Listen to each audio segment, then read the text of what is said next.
Board members to take their seats, please. Board members would please take their seats. Wow. I guess that's why they made those gavels, didn't they? Yes. Well, let me welcome everyone to the City Board of Directors meeting for March 1st. We're glad to have all of you with us. And at this time, we're going to first read the roll and see who's here. Madam Clerk. Director Hendricks, Director Richardson, Director Webb, Director Gazort, Director Wright, Director Wyrick, Director Campuris, Director Fortson, Director Adcock, Vice Mayor Hines, Mayor Stoller. Here. Let me call on City Director Irma Hendricks for our invocation, please.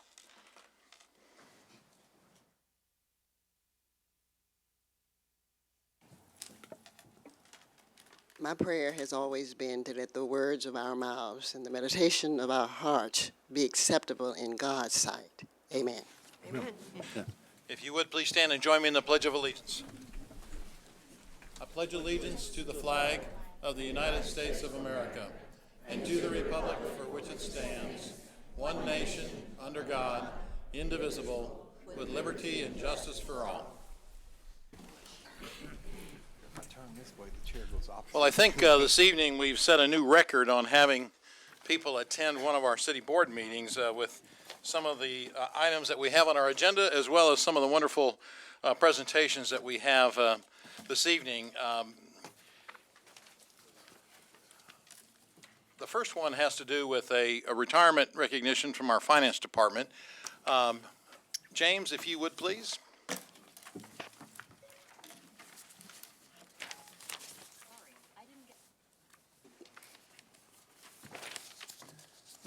Thank you, Mayor.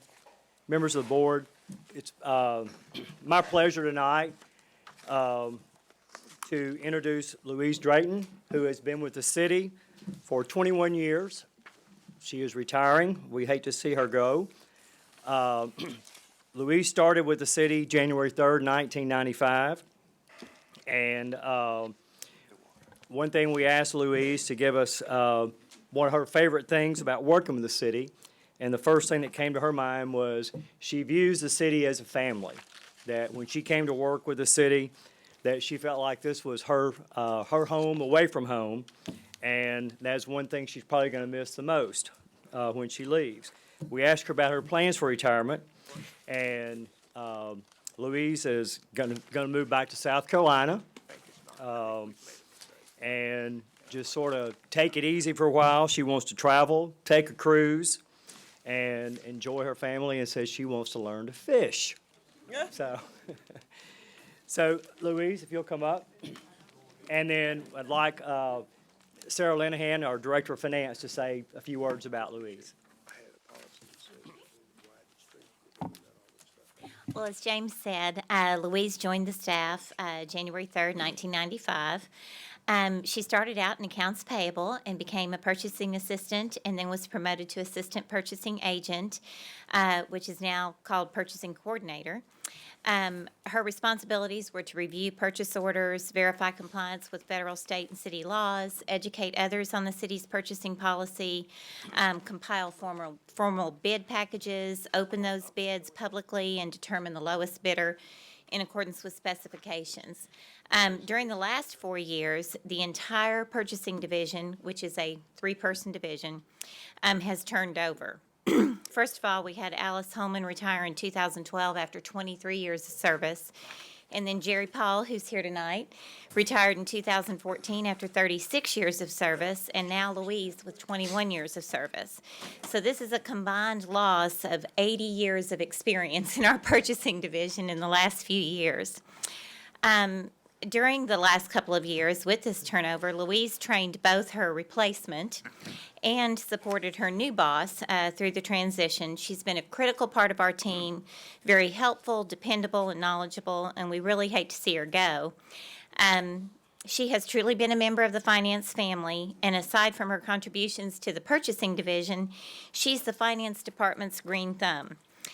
Over the years, Louise's office has become the emergency room for finance plant life. Unfortunately, the third floor of City Hall will literally be less green once Louise retires. She has graciously revived many a neglected plant, and in the last few years, she's become more possessive of her patients. Plants that receive triage treatment in Louise's office are no longer released back to the offender. It really registered with me today when I walked down the hall, and most of the plants are gone from her office. So we are really going to miss Louise. We congratulate her on her 21 years of service, and we wish her the very best as she moves back home to South Carolina to be near her family. And I also want to recognize her husband, Ron, who's in the office or in the room tonight, and he's happy to see her come home as well. So, Louise. I promised myself I'm not going to speak very long. Only thing I would like to say, I thank you all for acknowledging my 21 years of service here at the City of Little Rock. I'm going to miss my fellow co-workers. I'm not going to share any tears because you all are my family away from home. And it's going to be hard for me to say goodbye to you all when it's time to go.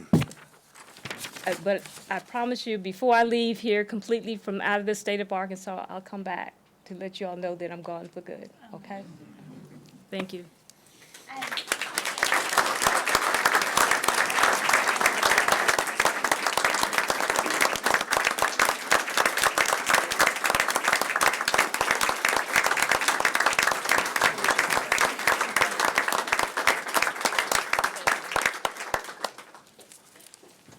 Louise, congratulations to you and best of luck to you in the future. And obviously, you had several of your fellow colleagues from the finance department that stayed after to see this recognition. So they love you very much. We all love you. Thank you.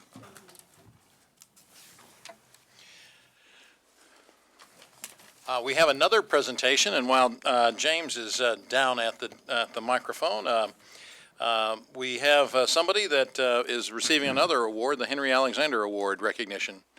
Go ahead, James. Yes, sir, we do. And I would like to introduce Kim Wasson, who is with the Arkansas Municipal League, to assist in this recognition. Kim, thank you. Welcome, Ken. Thank you. Thank you, Mayor and board members. Each year, the Arkansas City Management Association recognizes 3 students that are working on their master's degree in public administration with an emphasis in local government. And the Arkansas City Management Association provides a $1,000 scholarship to each student that is selected by the faculty of the 3 universities within the state that have a master's degree in public administration. We are proud tonight to recognize Vontia Mitchell as one of the recipients. I am very happy to say that Vontia is somebody that I have known for a number of years, primarily through my wife, who taught Vontia in 10th grade at North Little Rock High School. And so it's with a great deal of pride that on behalf of the Arkansas City Management Association that we're presenting Vontia, Tia to us, a check for $1,000 to help her finish out her education and to further her career in local government. So I would like to do that at this time, please. Tia, I haven't signed this yet, but I think it'll, better not drop it, it might bounce, but no, seriously, we're proud to present this to you, and on behalf of the Arkansas City Management Association, and Michelle and I are very, very proud of you, and if it's all right, Mayor, may I ask Michelle to say just a word or two Sure. about Vontia? Well, I'm Michelle, the other half. Yes, I met Vontia when she was a sophomore in high school. I was her world history teacher. I managed to butcher her name the first day of school. I called her Bonita, which she quickly did correct me and has allowed me to call her Tia ever since then, just to make sure I didn't butcher her name anymore. But I will tell you that Tia's been very mature for her age since she was at least a sophomore. I knew she was different when she asked me if she could stay in during lunchtime to work on her assignments. I don't know how many students ever ask that when they're sophomore in high school, but she has set goals for herself very early on, and I would say you're very, very fortunate to have her work for the city of Little Rock. Thank you. Tia, congratulations. Tia, finish up your education, is that right? Would you like to say something? I will. Mayor, Vice Mayor Hines, directors, thank you guys for the opportunity to be recognized tonight. I started here last May as an intern with the city manager's office, but he assigned me to the Department of Community Programs. So I'm currently your youth master plan specialist, so you should see my name very often, and that's me. So now you have a face with a name. I'll be done with my Master of Public Administrations in May, and I will be happy to stay here as long as you guys will have me. I've had a great experience here. And so what's next for me is I'll be traveling to the NUSA conference in May to present the Career Crash Course, which is a program that I helped create with the Department of Community Programs. So hopefully you guys will be hearing about that pretty soon. It was recognized by the Attorney General. So that's probably the biggest accomplishment I've had so far, so I'm very proud of that. But thank you again, and I'm happy to be here. So, yeah. Thank you, Tia.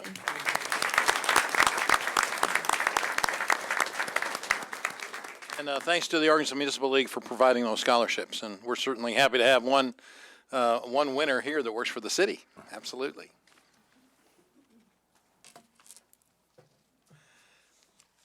The next presentation I want to take is one that I want. You know, we're going to recognize all of our National Merit Scholars tonight.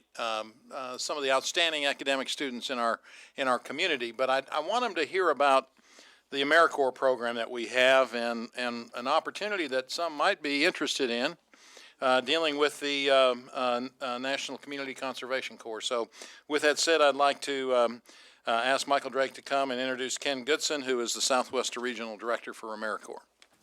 Thank you, Mayor Stoll, Vice Mayor Hines, members of the board. It's my pleasure to introduce Ken Goodson, who serves as the Region Director for AmeriCorps National Civilian Community Corps, or NCCC as we call them, Southwest Region in Denver, Colorado.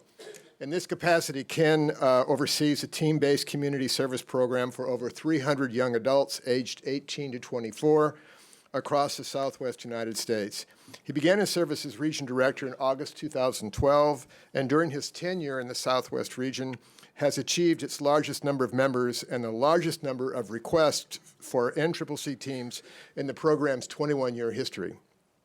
He has led a significant programmatic redesign of the Southwest region, resulting in stronger community and political partnerships, as well as greater geographic distribution of NCCC teams, especially in Little Rock. My pleasure to introduce Ken Goodson.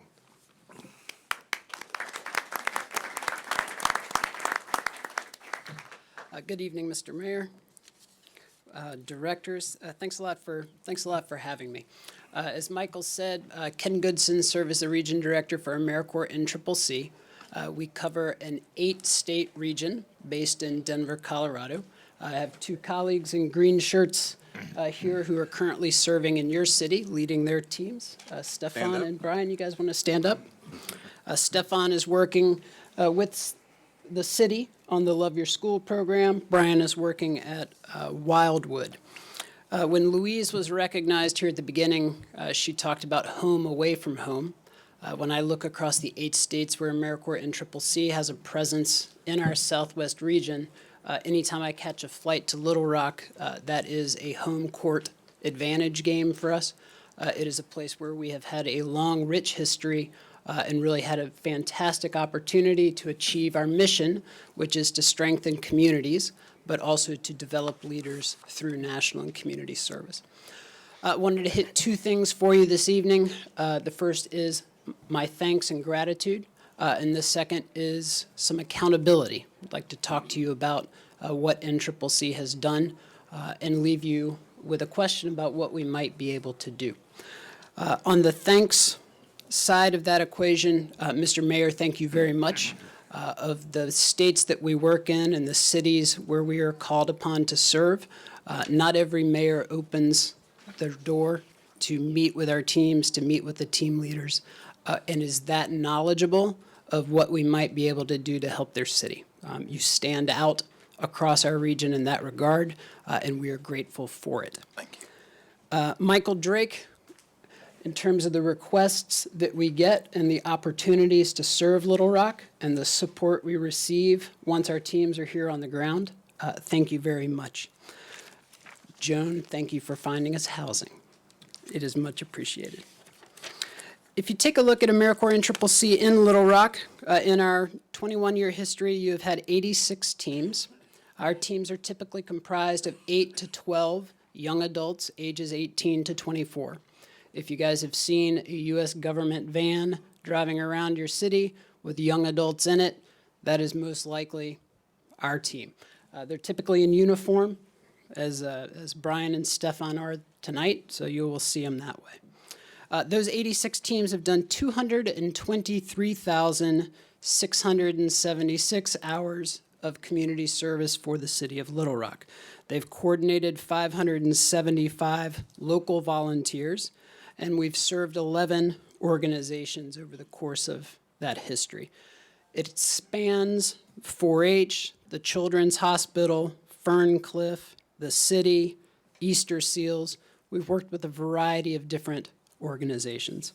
Our focus at present is with Little Rock Public Schools through the city and with Wildwood. If you project ahead, what does the future look like? That is a question that I would pose back to you.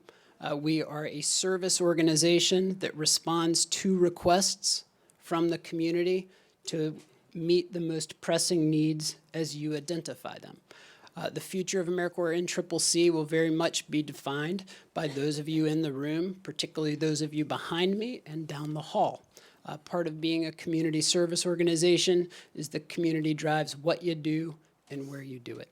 I cannot thank you enough for the reception that we have had over the years here. We have so many alums who have graduated from our program and chosen to call your city home because of the hospitality they've received while here. And we greatly look forward to having the opportunity to continue to serve your city and continue to have our alums choose to call Little Rock home. Thank you very much. Thank you very much, Ken. Would you mind explaining a little bit about how the young adults get a chance to serve AmeriCorps and what are some of the benefits that they receive in terms of what they do to help communities? Sure. Since I've got a captive audience There you of go. 37 of them, I want them to hear this. So if you look at AmeriCorps NCCC, they and I'll come out of the speak hallway? specifically to that. They ought to come out of the hallway, because Hopefully they can hear it. Yeah, I'm going to recruit you guys because we, we want to see it. yeah, we'd love to have you. 18 to Barbara, 24-year-olds. Barbara, maybe you can help escort them in because we're going to take care of that here in the next minute. My God.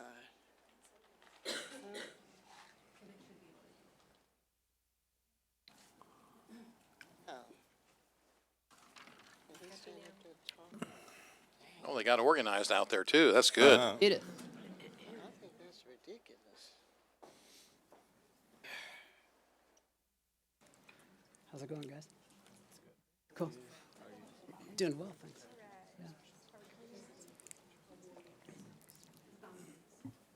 Go down around. They're following you.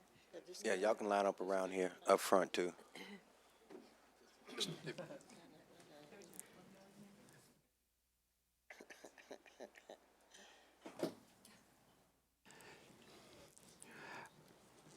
All right. So AmeriCorps NCCC, why might somebody want to do it? What are the benefits from doing it? How many of you have ever, just in your daily life, seen something in your surroundings and thought, wow, I wish it wasn't that way. I wish it was slightly different. It's a common thing that we all find day in, day out. And there's a couple different ways you can address them. If you look at the agenda that the board and the mayor are taking on tonight, one of them is through legislation, through making decisions and moving through a legislative process to move things forward. The other is a very rich, deep part of American history is you roll up your sleeves and you go out and look at doing things at the local level. And when you serve others, the coolest thing that ever comes out of service is the more you do for others, the more you are the one that benefits. So if you're looking to gain new skills, or you're looking to blow the ceiling off of your understanding of what the world is or what it could be. The more time you spend doing things for others, the more you realize the possibilities that are existing, the possibilities that have yet to be tapped into, and what your city, your town, your state may potentially be like. AmeriCorps NCCC offers young adults a chance to go to places that they've never been before and to serve people they may have never worked with or met before. Service in your community that you know, sometimes that comes easy. But if you're truly committed to getting things done and helping others, you're willing to do it anywhere, including a city like Little Rock, where Brian and Stefan had never been previously. They get an education award, Mr. Mayor, to answer your specific question. There is an education award that is provided to all alums at the end of their successful completion of service to offset either student loans, to help pay for community college, graduate studies. It can be used pretty broadly. But I would say that the number one benefit you receive is the opportunity to gain new skills, meet new people, work with people who are very different from you, but to realize that when we come together, despite those differences, we can get a lot of really good stuff done for our communities. Well said. Thank you, Ken. Thanks, sir. Thank you for being here, and we're glad to have this next crew of 10 to 12 students in our Love Your School program. And we know that they do a year's of service as their first commitment, and it's a great opportunity to give back to our city, to our state, and to our country. Thank you. Thank you for having me.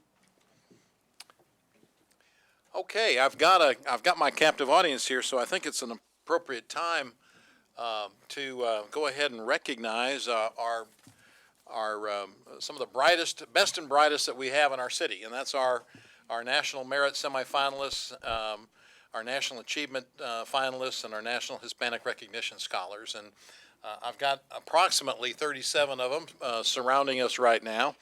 And I think you all were organized in one fashion or another. So if you want to take this row right here and come through the back there, and we'll call you up in a particular order. If you can walk down that where those pictures are, maybe we can have you. There we go. Yeah, so just kind of follow them. Not all of you, just part of you stay right where you are. There we go. That way we can see everybody at the dais. Thank you. So this afternoon we recognized 37 of the best and the brightest in our schools who have distinguished themselves academically and in outstanding ways.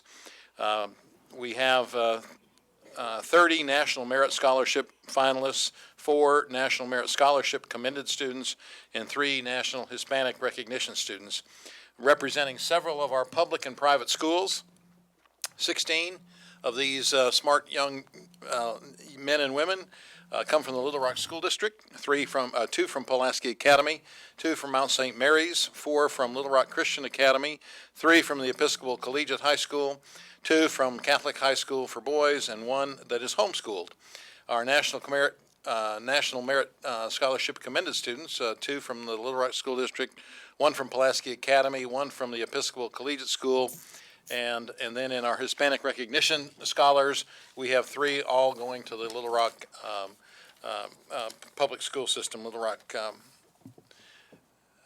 To give you an idea of the competition, I just want to, we did this at our presentation, but for the board members and for those people who will be watching, to get an idea of the competition, for the National Merit Scholarship finalists, the beginning number is 1.3 million students throughout the country.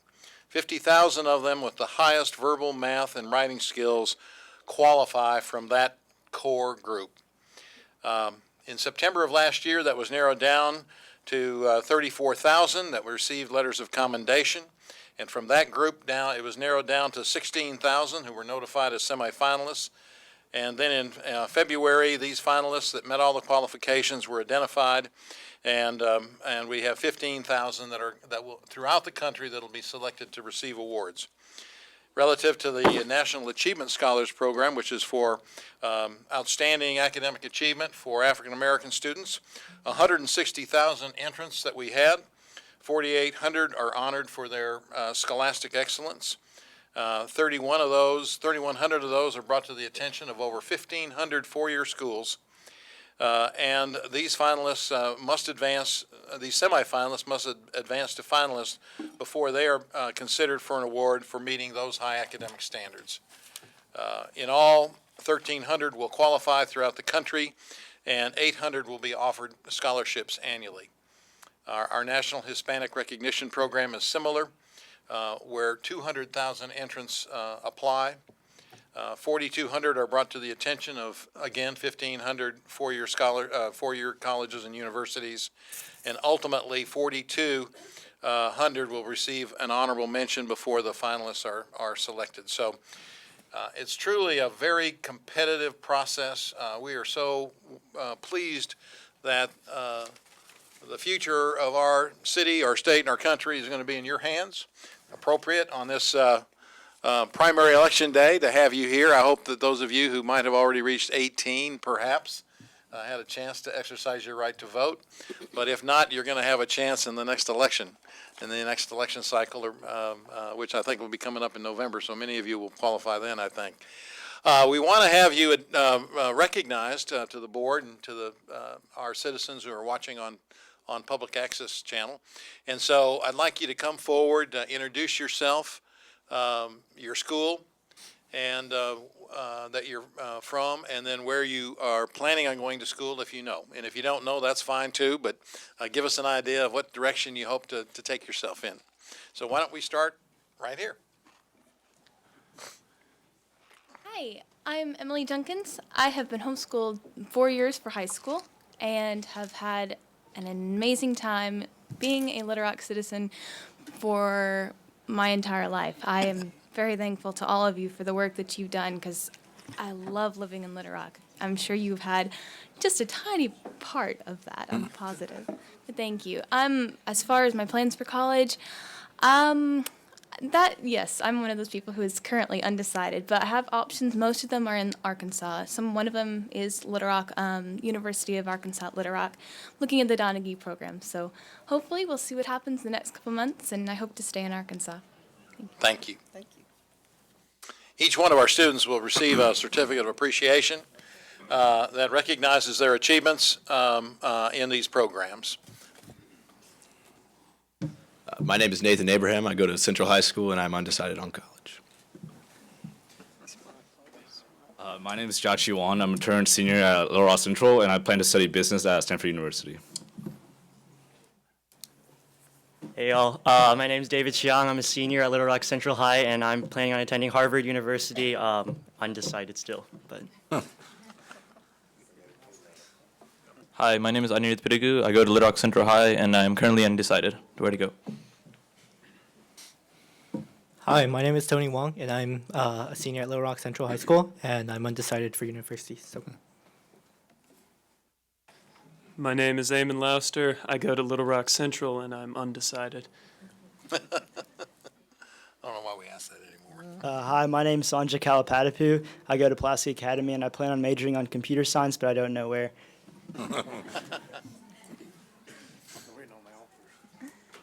Hi, my name is Brittany Seymour, and I plan on going to College of the Ozarks.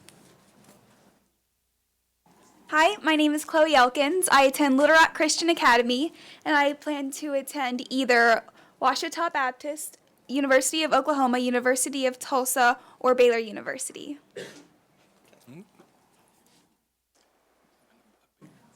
Hi, I'm Elizabeth Green. I'm a senior at Pulaski Academy, and right now I'm trying to decide between Hendrix College and Trinity University. Hi, I'm Matthew Carey. I'm a senior at Pulaski Academy, and I'm also undecided. Hi, I'm Darcy Collins. I attend Mount St. Mary Academy, and I will be attending Mississippi State to double major in forestry and surveying. Hi, my name is Nikita Das. I go to Little Rock Central High School, and I plan on attending Columbia University.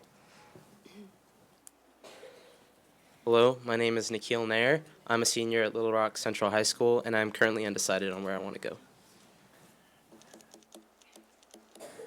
Hi, my name is Adrienne Owings. I go to Episcopal Collegiate. I would like to study pre-law. I'm undecided as well, but I got my first acceptance to Wellesley a couple weeks ago. So. Hello, I'm Cooper Lair. I go to Little Rock Christian Academy, and I am currently undecided. Hi, my name is Burhan Sarwar. I go to Little Rock Central High, and I'm currently undecided. Hi, my name is Sarah Brandon. I'm a senior at Little Rock Central High School, and I plan on studying international relations at either the University of Chicago or the University of New York University. So. Hi, I'm Sarah Dreer, and I go to Little Rock Christian Academy, and I plan to go to Baylor University and study biology. I'm Alex Brown, and I go to Catholic High School, and I'm undecided. Hi, I'm Casey LeBate. I go to Central High School, and I'm going to Oberlin College for hopefully politics and peace and conflict. I don't know if those go together. Hi, I'm Sophia Ordaz, and I'm a senior at Central High School. I plan to study English, linguistics, and I'm currently undecided, but I'm thinking about UT Austin. Hello, my name is Nivetha Srinivasan, and I am a senior at Little Rock Central High, and I'm currently undecided. Hello, my name is Emmy Zapata, and I'm currently a senior at Parkview. My plans are to become a physical therapist for children. I think I want to go to Stanford University, but because of the distance, I'm kind of undecided, but I still want to go.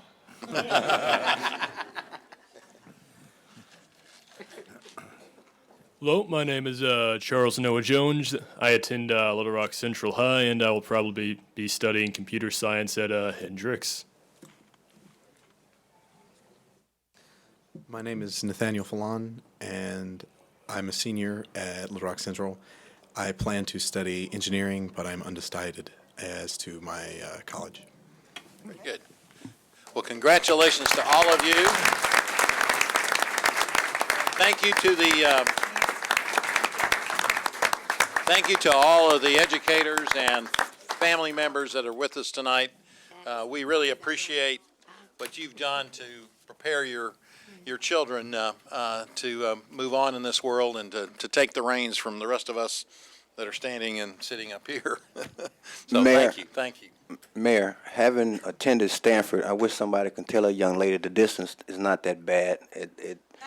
It's not that bad. It's worse on the front end, but having attended Stanford, it goes away once you get there and you come home, spring break, Christmas break, and Thanksgiving. You know, it's not really as bad as you may think it is. And I'm also proud to see, as usual, so many youngsters from my alma mater, Central High, be a part of this group, and thankful that Ms. Russo is here to attend this ceremony with these kids, as she does always. Okay, very good. We have one other presentation this evening, and that has to do with the Arkansas Business City of Distinction Awards. Edmund? Mayor?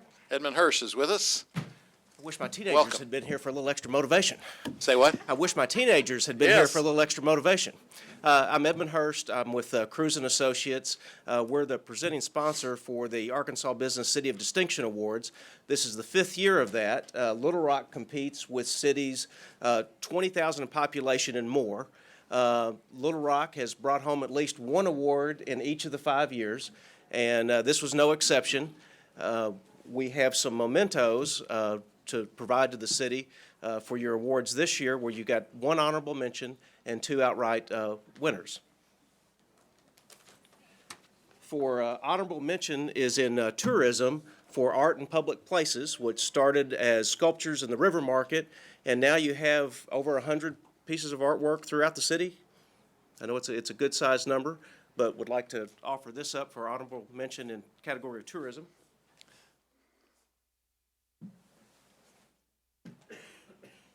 And then we have a winner in workforce development, and this is for your youth summertime program.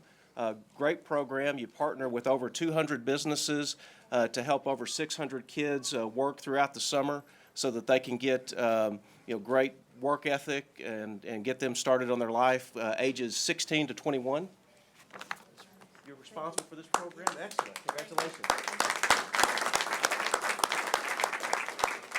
And another winner is for Main Street Preservation for all the great work that's been done for the Creative Corridor on Main Street. And I think you've won over 10 national awards for this. We have, yes, thank you. Which is excellent. It's great to see that work-live environment progress through there. And it's, I think, somewhat unique in that it's based around the arts, where you've got the rep and you've got the ballet and the symphony versus retail along Main Street. So great to see that happening. Hi. Thank you.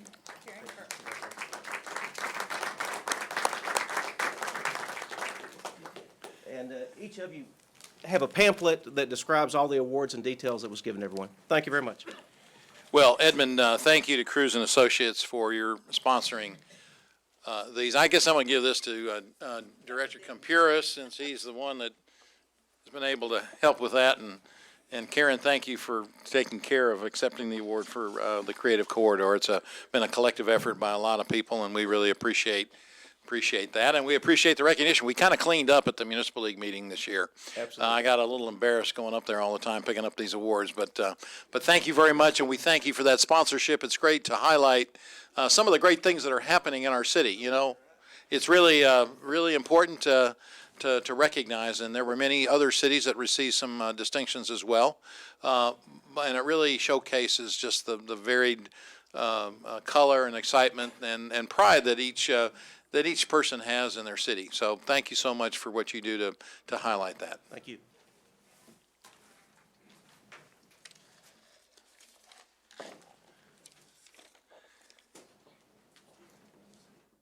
All right, that concludes the presentations for the preliminary activities for this evening. We now have a consent agenda of items 1 through 6, and we can move on to that portion of our agenda. Madam Clerk, if you would, please read the consent agenda resolutions. The consent agenda consists of a resolution to authorize the city manager to enter into a contract with Luz and Associates in the amount of $150,000 for the purpose of updating the 2001 Master Parks Plan, and for the purposes, a resolution to authorize the city manager to accept by deed the title to a parcel of land located north of Tanya Drive and west of John Bear Road in the city of Little Rock, Arkansas, needed to complete the Tanya Drive at Barrow Road traffic signal, and for the purposes, a resolution authorized a contract increase for Gene Summers Construction Incorporated in the amount of $54,624 for additional improvements to Sherrill Road, and for the purposes, a resolution authorized the city manager to enter into a contract with P. Jeff Hoggard, PA, to provide governmental affairs and consulting services, and for the purposes, a resolution to amend Little Rock, Arkansas Resolution Number 14,168 of August the 4th, 2015, to substitute Napa Auto Parts for Summit Truck Group to have the annual purchase contract for motor vehicle batteries, and for the purposes, a resolution to authorize the city manager to enter into a contract with Mid-Arc Roofing Incorporated in an amount not to exceed $109,009 for new roofing for 9 buildings at the Little Rock Zoo, and for the purposes, funding for the 2012 3/8 capital improvement sales tax. That concludes the consent agenda. There's a motion and a second to adopt the consent agenda. All in favor indicate by saying aye. Aye. Opposed say nay. The consent agenda is adopted.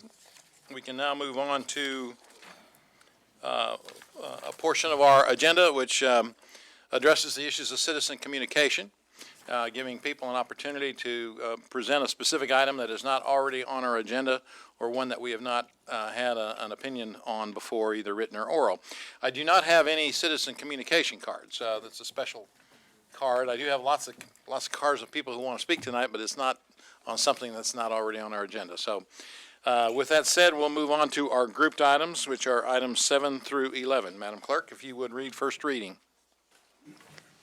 An ordinance to accept the Canis Ridge annexation to add certain lands to the city of Little Rock, Arkansas, and for the purposes, an ordinance to approve a plan zoning development and establish a planned commercial district titled Parker Lexus Shackelford West Longform PCD, located on the northwest corner of Shackelford West Boulevard and Shackelford Road, Little Rock, Arkansas, amending the official zoning map of the city of Little Rock, Arkansas, and for the purposes, an ordinance to reclassify property located in the city of Little Rock, Arkansas, amending the official zoning map of the city of Little Rock, Arkansas, and for the purposes, an ordinance to reclassify property located in the city of Little Rock, Arkansas, amending the official zoning map of the city of Little Rock, Arkansas, and for the purposes, an ordinance to amend Little Rock, Arkansas ordinance number 20,139 of December the 1st, 2015, to extend the size of a ticker tape sign for the Creative Corridors Main Street Mall building to declare an emergency and for the purposes, first reading. Move to suspend the rules and place the ordinances on second reading. Second. There's a motion and a second to suspend the rules and place these ordinances on second reading. All in favor indicate by saying aye. Aye. Opposed, say nay. Second reading, please. An ordinance to accept the Canis Ridge annexation to add certain lands to the city of Little Rock, Arkansas. An ordinance to approve a planned zoning development, establish a planned commercial district titled Parker Lexus Shackelford West Longform PCD, located on the northwest corner of Shackelford West Boulevard and Shackelford Road. An ordinance to reclassify property located in the city of Little Rock, Arkansas. An ordinance to reclassify property located in the city of Little Rock, Arkansas. An ordinance to amend Little Rock, Arkansas ordinance number 20,139 to extend the size of the ticker tape sign for the Creative Corridors Main Street Mall building to declare an emergency. Second reading. Move to suspend the rules and place on third and final time. Second. There's a motion and a second to suspend the rules and place these ordinances on third and final reading. All in favor indicate by saying aye. Aye. Opposed, say nay. Third and final reading, please. An ordinance to accept the Canis Ridge annexation to add certain lands to the city of Little Rock, Arkansas. An ordinance to approve a planned zoning development, establish a planned commercial district titled Parker Lexus Shackelford West Longform PCD, located on the northwest corner of Shackelford West Boulevard and Shackelford Road. An ordinance to reclassify property located in the city of Little Rock, Arkansas. An ordinance to reclassify property located in the city of Little Rock, Arkansas. An ordinance to amend Little Rock, Arkansas ordinance number 20,139 to extend the size of the ticker tape sign for the Creative Corridors Main Street Mall building to declare emergency. Third and final reading. I don't see any cards by anyone on any of these items. All in favor of the passage of these ordinances indicate by saying aye. Aye. Opposed, say nay. The ordinances have passed, and on the emergency clause on item 11, all in favor indicate by saying aye. Aye. Opposed, say nay. The emergency clause is also passed. Okay, we can now move on to the separate items that we have on our agenda. And let me ask for a reading of resolution number 12. A resolution to authorize the mayor to issue a letter of support to the Arkansas Development Finance Authority for rehabilitation and conversion of an existing structure located at 2020 Vance Street to a multifamily complex designated for elderly residents in the city of Little Rock, Arkansas, and for the purposes. Move for the adoption of the resolution. Second. There's a motion and a second to adopt the resolution. This deals with the old Job Corps building that is going to be rehabilitated and used for housing. And you remember, we've had several discussions about this, about whether it ought to be torn down or not torn down. And certainly this is a great opportunity to take a building that hopefully these low-income housing tax credits will be able to be used to rehabilitate this property and provide some much-needed housing for some of our elderly residents. So with that said, all in favor of the passage of this resolution indicate by saying aye. Aye. Opposed, say nay. The resolution has passed. The next item is ordinance number 13. First reading, please. An ordinance to create an independent citizens commission to recommend salaries for the mayor, members of the board of directors, city manager, and city attorney, and for the purposes. First reading. Is there a motion? There's a motion and a second to suspend the rules and place this on second reading. Is there a second? All in favor indicate by saying aye. Opposed, say nay. Second reading, please. Nay. An ordinance to create an independent citizens commission to recommend salaries for the mayor, members of the board of directors, city manager, and city attorney. Second reading. There's a motion and a second to suspend the rules and place this ordinance on third and final reading. All in favor indicate by saying aye. Opposed, say nay. Okay, we've had three readings. Director. Two. I've only read it too. Oh, I'm sorry, go ahead. An ordinance to create an independent citizens commission to recommend salaries for the mayor, members of the board of directors, city manager, and city attorney. Third and final reading. Director Campuris, you're recognized, please. Brad, I've thought about your ordinance over the weekend, and I'd like to offer an amendment to your ordinance. And I would like to take out the city manager and city attorney from your ordinance. And let me give you my thought process. The fiduciary job of this board is the hiring and firing and providing raises for our two employees. And I think that is our responsibility. And I secondly think that if you look at those two jobs, those are people that we hire and fire to work in our organization. And they have to make decisions based on what they think the law says or what our ordinances say. And I'm afraid that now or 5 years from now or 10 years from now, you could have a group of people who submitted proposals and recommendations as far as raises and salaries that were based on how they perceive the people are doing their job.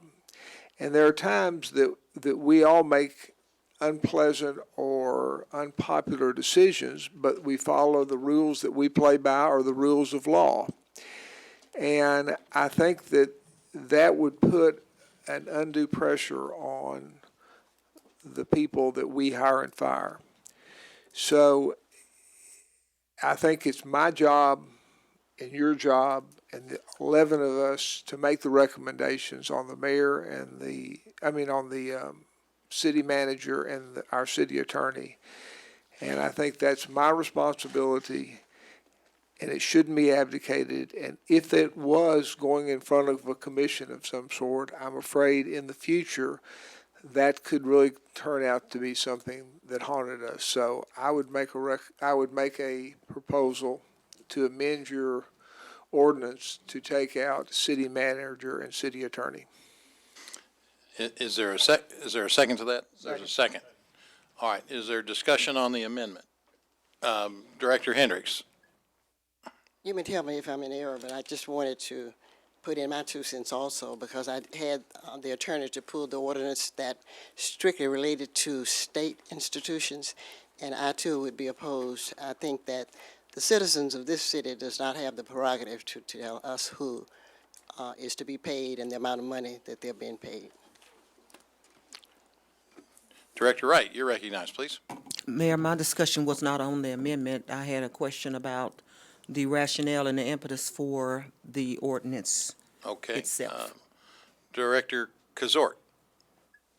Thanks, Mayor. And I want to say I think Director Campuris's thought processes and motion are well taken. I also heard from some and considered this weekend that I may have been properly injecting politics into our two employees, leaving the public's politics to decide about their elected officials is fine, and that's what the state has done. And therefore, I am agreeable to his motion to amend my ordinance, and will vote to amend it as such. Does anyone else wish to speak on the amendment? Anyone else speak on the amendment? Okay. All in favor of the, do you wish to speak on the amendment? Yes, Director Richardson. Thanks, Mayor. I'm still trying to put my hands around this whole idea of us having a citizen committee to look at our salaries, especially in light of the fact that we just got a raise a couple of years ago. And what would be the rationale to even keep us in there? What would be the rationale for even have this on the table altogether? And why not just table it, drop it all together? And then I think you got a well thought out, well spoken amendment, but what's the rationale for having this on board in the first place? I mean, I don't see the need nor the impetus. I mean, we get our salaries, our raises, and/or raises November of every couple of years for some of us, every 4 years for some of us. So I just don't. It's hard for me to put my hand around where it's emanated from and what's the rationale for it, and I'm still wrestling with this, Brad and Dean. Brad, Dean, even just keeping us in there, I'm still having trouble grasping this and understanding this, putting my hands around this and making sense out of this. It's like sometimes making sense out of nonsense. That's real difficult for me to do. Well, Director Gazord or Director Campiris, either one of you want to respond to that? I'd be happy to respond, Mayor. And it is essentially mimicking the process that the state put in place to have citizens review and make recommendations upon essentially all elected officials in the state. And that's really all this is mimicking that state process on the city level. I hear you on that, Brad. I'm not sure I want to get in the practice of mimicking the state on policies Well, and or in a lot of activities. respects, I would agree with you, Director. Yeah, I mean, so I'm not willing to rush down that road in terms of mimicking the state. No disrespect intended. It's just hard for me to understand this. Director Campiris, it's your amendment. Do you have anything else you want to offer to that? Just taking it one step at a time. Okay, all right. If there's no other questions, are there questions on the amendment? We're going to vote, but is there a question on the amendment?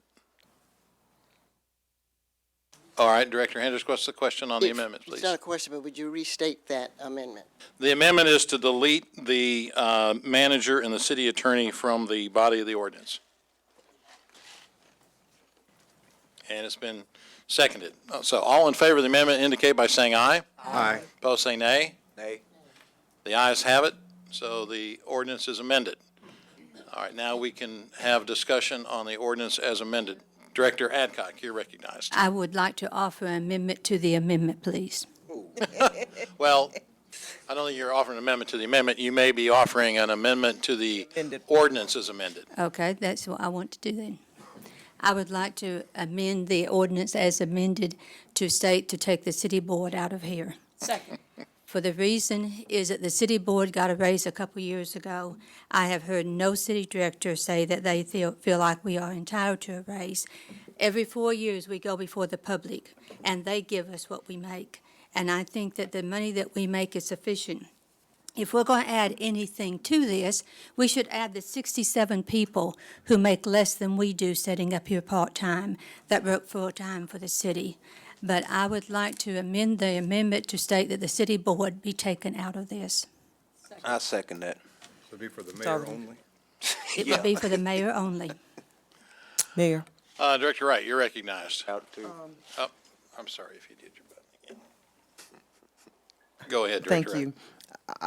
Thank you. I too, I'm in the same boat as Director Richardson. I don't know the impetus behind this. I understand what Director Cazort has said about mimicking the state procedure and making this determination. However, I'm very uncomfortable at this time with this. And my question would be whatever the recommendation comes back to be, I'm sure it's going to require additional funding. And I have extensive needs in Ward 6. And I would not be supportive of spending any additional money on salaries until I can get some of the needs that my constituents have been asking me for a number of years. So I will not be in support of this ordinance in whatever amended form it takes. So if I understand this amendment correctly, Joan, it would take everybody out other than the mayor. Correct. We'll take him out too. Yep, just drop it. Director Hendricks, you're recognized, please. Just an addendum to what's been said. My concern has to do with employee raises. I think this is what Director Adcock is talking about. We need to talk about giving raises to the employees. And I also talked to Mr. Moore, and he assured me that he was not a part of this. I don't know whether that's appropriate, but he was not a part of asking for a raise. He was not. Yeah, so let's get the employees that are at the lower echelon of this city with raises. And I know that I do more than 18,000 increase in pay. All right, the ordinance has, there's been an amendment made to the ordinance to delete the Board of Directors from this ordinance. All in favor of that amendment indicate by saying aye. Aye. Opposed, say nay. Nay. Nay. Roll call. There's been a roll call requested. Madam Clerk, if you would. Read the amendment.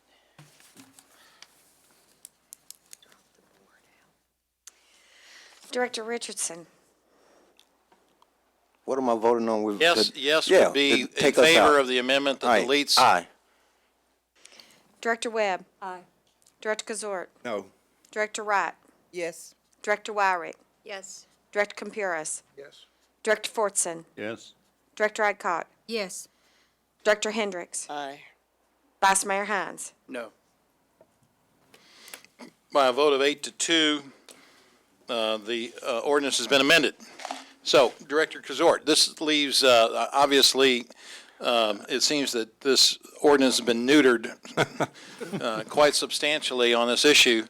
And I would make a couple of observations. First of all, every year, as our various boards and commissions go through an analysis of providing salary compensation for a variety of our boards and commissions, the airport, the port, the wastewater, utility, the Central Arkansas Water, we read articles in the paper where these directors are making substantially more than our city manager, and they're making a whole lot more than the chief executive officer of the city, which these voters decided was the mayor of the city.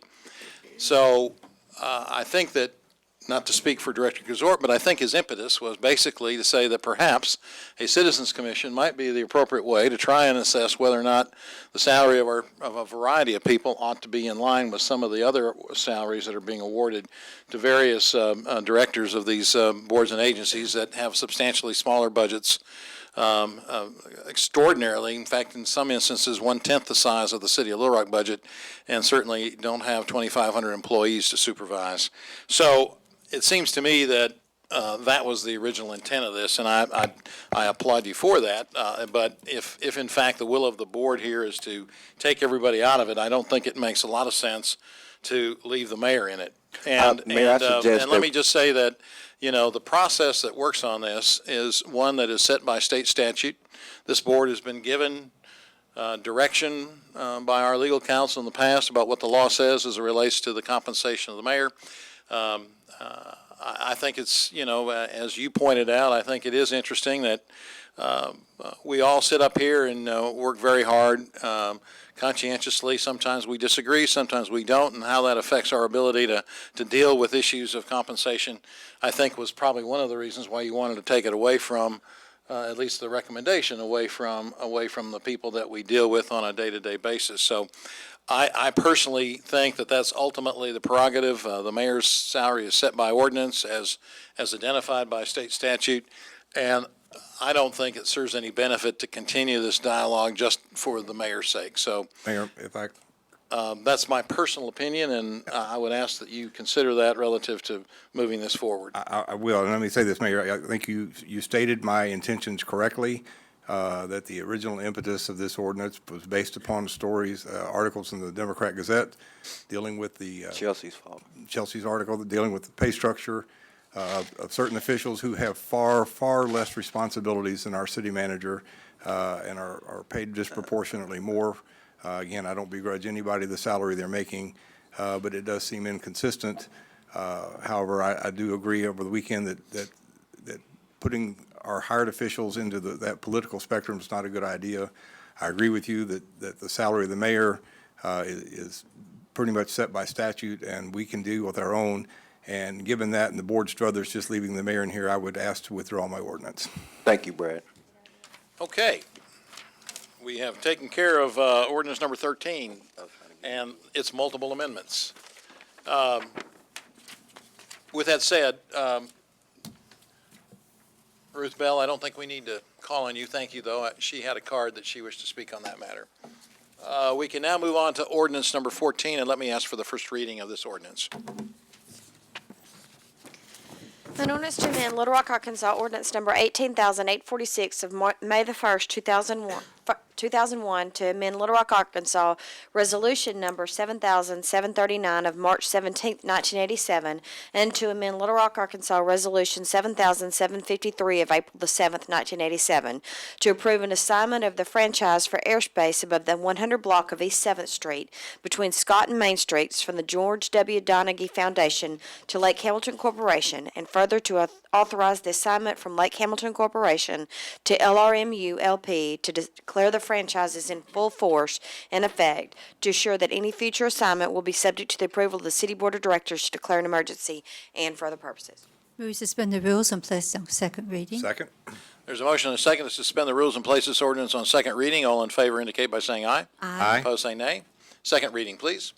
An ordinance to amend Little Rock, Arkansas ordinance number 18,846 and to amend Little Rock, Arkansas resolution number 7,739 and to amend Little Rock, Arkansas resolution number 7,753 to approve an assignment for the franchise for airspace above the 100 block of East 7th Street between Scott and Main Streets from the George W. Donaghy Foundation to Lake Hamilton Corporation, and further to authorize the assignment from Lake Hamilton Corporation to LRMU LP to declare the franchise is in full force and effect, to assure that any future assignment will be subject to the approval of the City Board of Directors to declare an emergency. Second reading. Move to suspend the rules and place on third and final reading. Second. There's a motion and a second to suspend the rules and place this ordinance on third and final reading. All in favor indicate by saying aye. Aye. Opposed, say nay. Third and final reading, please. An ordinance to amend Little Rock, Arkansas ordinance number 18,846 and to amend Little Rock, Arkansas resolution number 7,739 and to amend Little Rock, Arkansas resolution number 7,753 to approve an assignment of the franchise for airspace above the 100 block of East 7th Street between Scott and Main Streets from the George W. Donaghy Foundation to Lake Hamilton Corporation, and further to authorize the assignment from Lake Hamilton Corporation to LRMU LP to declare the franchise is in full force and effect, to assure that any future assignment will be subject to the approval of the City Board of Directors to declare an emergency and for the purposes. Third and final reading. Are there any questions from any of the board members? All right, seeing none, I have one card in favor of it. Is it Casey Colliers? Yeah, Casey, it looks like no one has any questions. You have anything you want to add, or you just want us to go ahead and vote on this? All right, thank you. All in favor of the passage of the ordinance indicate by saying aye. Aye. Opposed, say nay. The ordinance is passed, and on the emergency clause, all in favor indicate by saying aye. Aye. Opposed, say nay. The emergency clause is also passed. Casey learned very well on these things. Yes. Thank you. Good luck on this project. Okay, the next item is ordinance number 15, dealing with the Herrick Heights long form PDR. Madam Clerk, if you would, first reading, please. An ordinance to approve a plan zoning development, establish a plan residential district titled Herrick Heights, long form PDR, located on the west side of South Bowman Road between Brody Creek subdivision and the Point at Brody Creek Apartments, Little Rock, Arkansas, amending the official zoning map of the city of Little Rock, Arkansas, and for the purposes. First reading. Move to suspend the rules and place on second reading. Second. There's a motion and a second to suspend the rules and place this ordinance on second reading. All in favor indicate by saying aye. Aye. Opposed, say nay. Second reading, please. An ordinance to approve a plan zoning development, establish a plan residential district titled Herrick Heights, long form PDR, located on the west side of South Bowman Road between Brody Creek subdivision and the Point at Brody Creek Apartments. Second reading. Move to suspend the rules and place on third and final reading. Second. There's a motion and a second to suspend the rules and place on third and final reading. All in favor indicate by saying aye. Aye. Opposed, say nay. Third and final reading, please. An ordinance to approve a plan zoning development, establish a plan residential district titled Herrick Heights, long form PDR, located on the west side of South Bowman Road between Brody Creek subdivision and the Point at Brody Creek Apartments. Third and final reading. Thank you. Board members, is there anything you wish to ask the staff before we get into the cards? Yes, Mayor. Oh, your light. Thank you. Yes, go ahead, Director Wright. Thank you, Mayor. I had read previously, and I got an email confirming that this afternoon. Mr. Jones, if you could have staff address this question for me. Initially, when this was proposed, staff was not in support of, and I wanted to know, when did that decision change? Okay, Mr. Carney?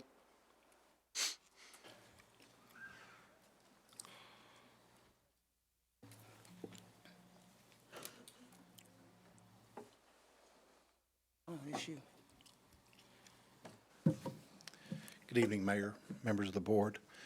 Director Wright, when this application first came through, it did not include the entirety of the 70-plus acres.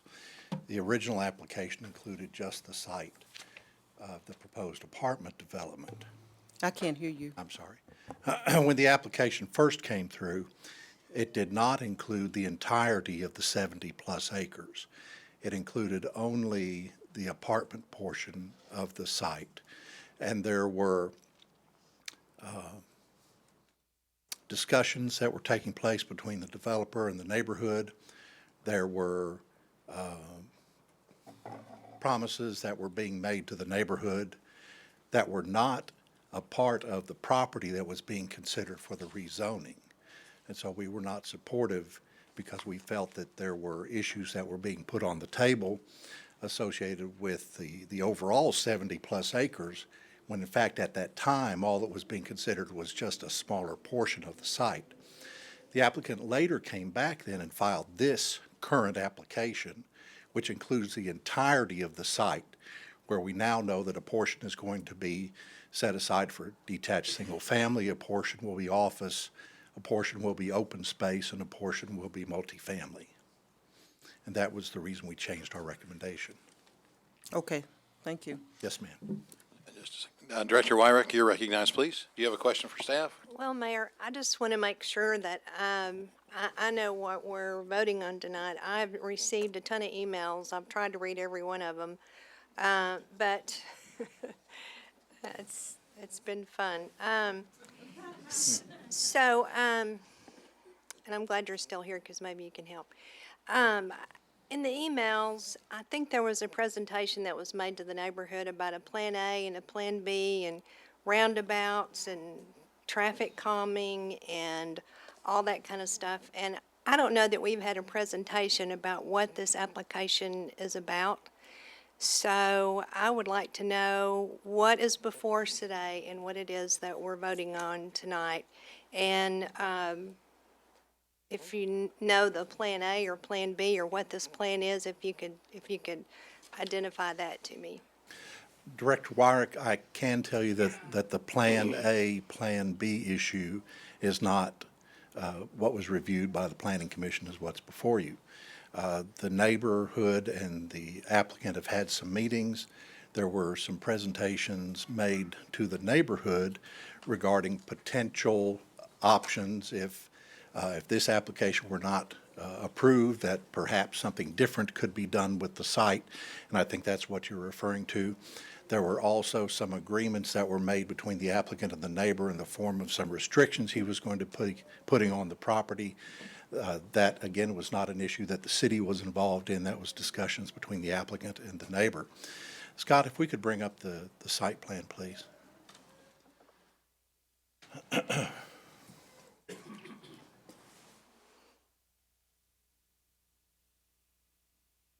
The sketch.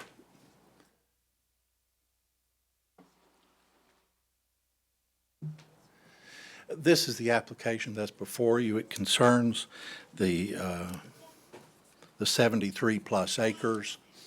A portion of it, about 25 acres, give or take, is proposed for development of an expansion of the existing apartment complex to the south. I believe it's about 408 apartment units. Also, a portion of this 70-plus acres is to be set aside as open space in conjunction with the multifamily. So it's actually, if the multifamily is approved, the open space goes with it. So that encumbers about 35 acres altogether, the 25 for the multifamily, 10 acres for open space. Additionally, There is an area that's being set aside for detached single-family residential, which is closest to the existing neighborhood to the north, and then a portion set aside for O1 office development fronting on John Barrow Road. At the time that that future residential is proposed for development or the future office is proposed for development, those aspects will have to come back and go through the Planning Commission and come back before this board as revisions to the plan development, because there's not a specific development plan that has been approved for those two areas or recommended for approval for those two areas. So that would happen on the office as well as the residential, correct? That is correct. The only plan that has been reviewed by the Planning Commission and again recommended for approval is for the 408-unit apartment development, which is an expansion of the apartments to the south. The other areas are part of the overall plan development, so in a sense they're going to be set aside as part of the plan development for future residential and future office, but when they get ready to actually do those projects or propose those projects, they'll have to come back for review and approval through the whole process. Okay, now this is currently zoned residential, single family, and this is a zoning to change it to multifamily. Do you know how many residential, single-family homes can be put in this 35 acres?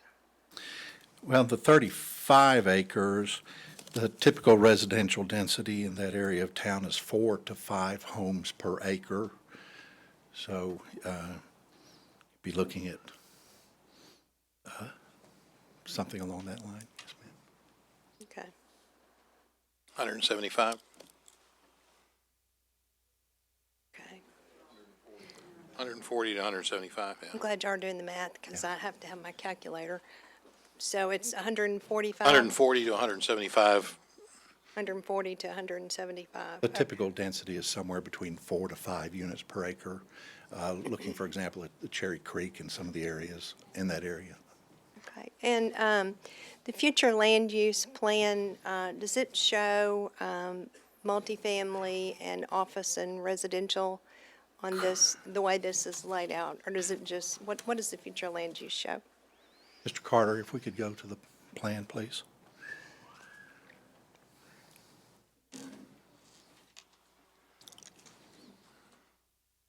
The land use plan for the overall 70-plus acre site is roughly split in half. Residential medium density, which recommends density up to about 12 units per acre, is the eastern rough half of the property fronting on Bowman Road. The western portion is residential low density, which is typically single family up to 6 units per acre. Okay.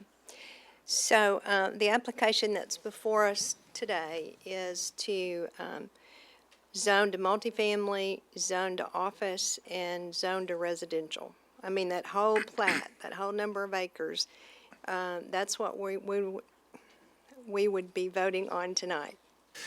Yes, ma'am. The rezoning request is to establish a planned development for the entirety of the site, designating a specific portion of it for the proposed multifamily development, a specific portion of it for open space, a specific portion of it for future development of single family, which will have to come back through the process, and a portion of it for O1 uses in office that again would have to come back through full review by the commission and this board. Okay, and so that's all gone before the Planning Commission, and even though the future use is residential RM, medium density, the staff and the Planning Commission agreed that office and multifamily were appropriate for that one half, basically, that you were talking about. Well, the multifamily that is being proposed with the total area set aside for the multifamily, which includes the actual developed site, which is the 25 acres, plus the 10 acres of open space that is part of the multifamily tract. Right. That density is about 12 units per acre. That But we've meets the added definition of. We've added the office into that half section that it Yes, was ma'am, and- originally set up as, Residential medium Right. density. The O1 uses that are being, the area shown for office is O1 office use, which is what you refer to as quiet office or neighborhood office. It would be, if the plan were followed for O1 uses, it would be limited to smaller scale office uses that are typically found in conjunction with neighborhoods, uses that serve the immediate neighborhood rather than regional uses. Okay. And then the developer will have to do half-street improvements. Will he do only half-street improvements where the multifamily is, or will he have to do where the planned office as well as the multifamily is on Bowman Road? Director Wyrick, if you don't mind, I'd like to let Mr. Honeywell address. That's not your bailiwick, is it? I don't want to step off that cliff. Okay. Okay. Thank you for the information. Yes, ma'am.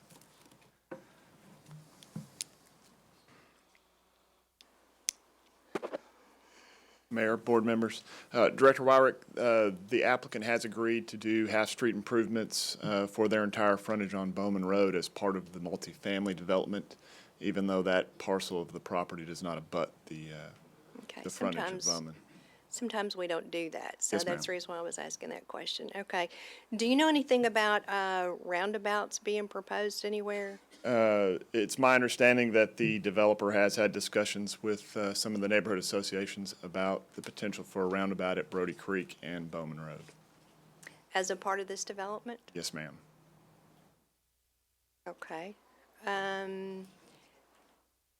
do we get to that point? How do we find Director that out? Wyrick, when we get done with these questions, and I'm going to ask the applicant if he is offering any further amendments to his application, which we have done in the past, and, depending on how substantial it is, we either kick it back to the planning commission or we accept that as a voluntary modification. And because we've heard this, I'm going to ask the applicant whether or not there are any changes in what we are voting on that he wishes to offer to Thank you his for helping application. me out on that, because that's the exact point I'm trying to get to is what amendments have been done, and, if the staff knows about it, are they in agreement with them? I had one more question about the planning commission. Sometimes the planning commission does a slam dunk on these votes as they come through. Like everybody votes for the project. And in this case, there was a 7-4 vote, 7 for, 4 against. And that's not a slam dunk. Do you have any idea what the reasons were? Do you recall what the reasons were that there were 4 that did not vote for? Director Wyrick, I think the vote was influenced by the fact that there were some of the neighbors from the 2 neighborhoods to the north of Brody Creek and the neighborhood to the west that came and spoke in opposition. There appears that there was some disagreement between residents of the neighborhood and perhaps their POA that was speaking on their behalf. And the Planning Commission saw that there wasn't complete buy-in from the neighborhoods that were adjacent to them, and I think that vote reflected what they heard from the neighbors. But it wasn't the merits of the application. It was more the opposition from the community to the project. I don't think that it was any technical merit issues, but I think the question of the development, which is being driven by the multifamily component of it, was of concern to the neighbors as well as they didn't feel their feelings were being correctly expressed to the commission. Okay, did they wear red at the planning commission like they're wearing tonight? I thought it was a Razorback game, and then I realized it was it was the neighborhood. No, ma'am, this is different. And you've got on a red tie. Are you with them? I'll be with whoever you want me to be with, Director Wyrick. Okay. That's all the questions I've got. Thank you. Mr. Carney, I think there's other questions for you. Question I have, with the existing development to the south,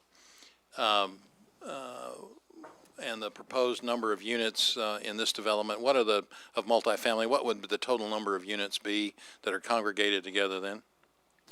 Well, the existing development to the south, I believe, has 504 units. This would be an additional 408. And then across the street and to the southeast, it's been approved for 500 units. That's the area that, on our map, that's Shown MX, MX, right? Another 500 units there? another 500, and Well, I was just looking, but the access issues for these 408 units is also going to be some of the mutual access for the yes. units to the south, right? The access to the proposed 408 units is not directly to Bowman Road. The access is through the existing apartment development to the south. Okay, there are other directors who have questions or comments. Director Fortson. Actually, Mayor, I think part of my question was anticipated by Director Wyrick and you and Mr. Carney. I was going to ask, because I too have heard and have received emails about a Plan A and a Plan B, and heard about concessions that, from the developer that are being made, including perhaps building a roundabout. And we've gone down this road before, Tom. At what point does that get beyond our decision and have to go back to the Planning Commission? And that, like I say, this may be more appropriate after we hear what's truly proposed, but I think we need to understand that before we get too deeply into it. Director Fortson, at any point you think that there is a significant change or amendment offered that would benefit from Planning Commission review, you have the authority to return the matter to the Planning Commission to consider that change.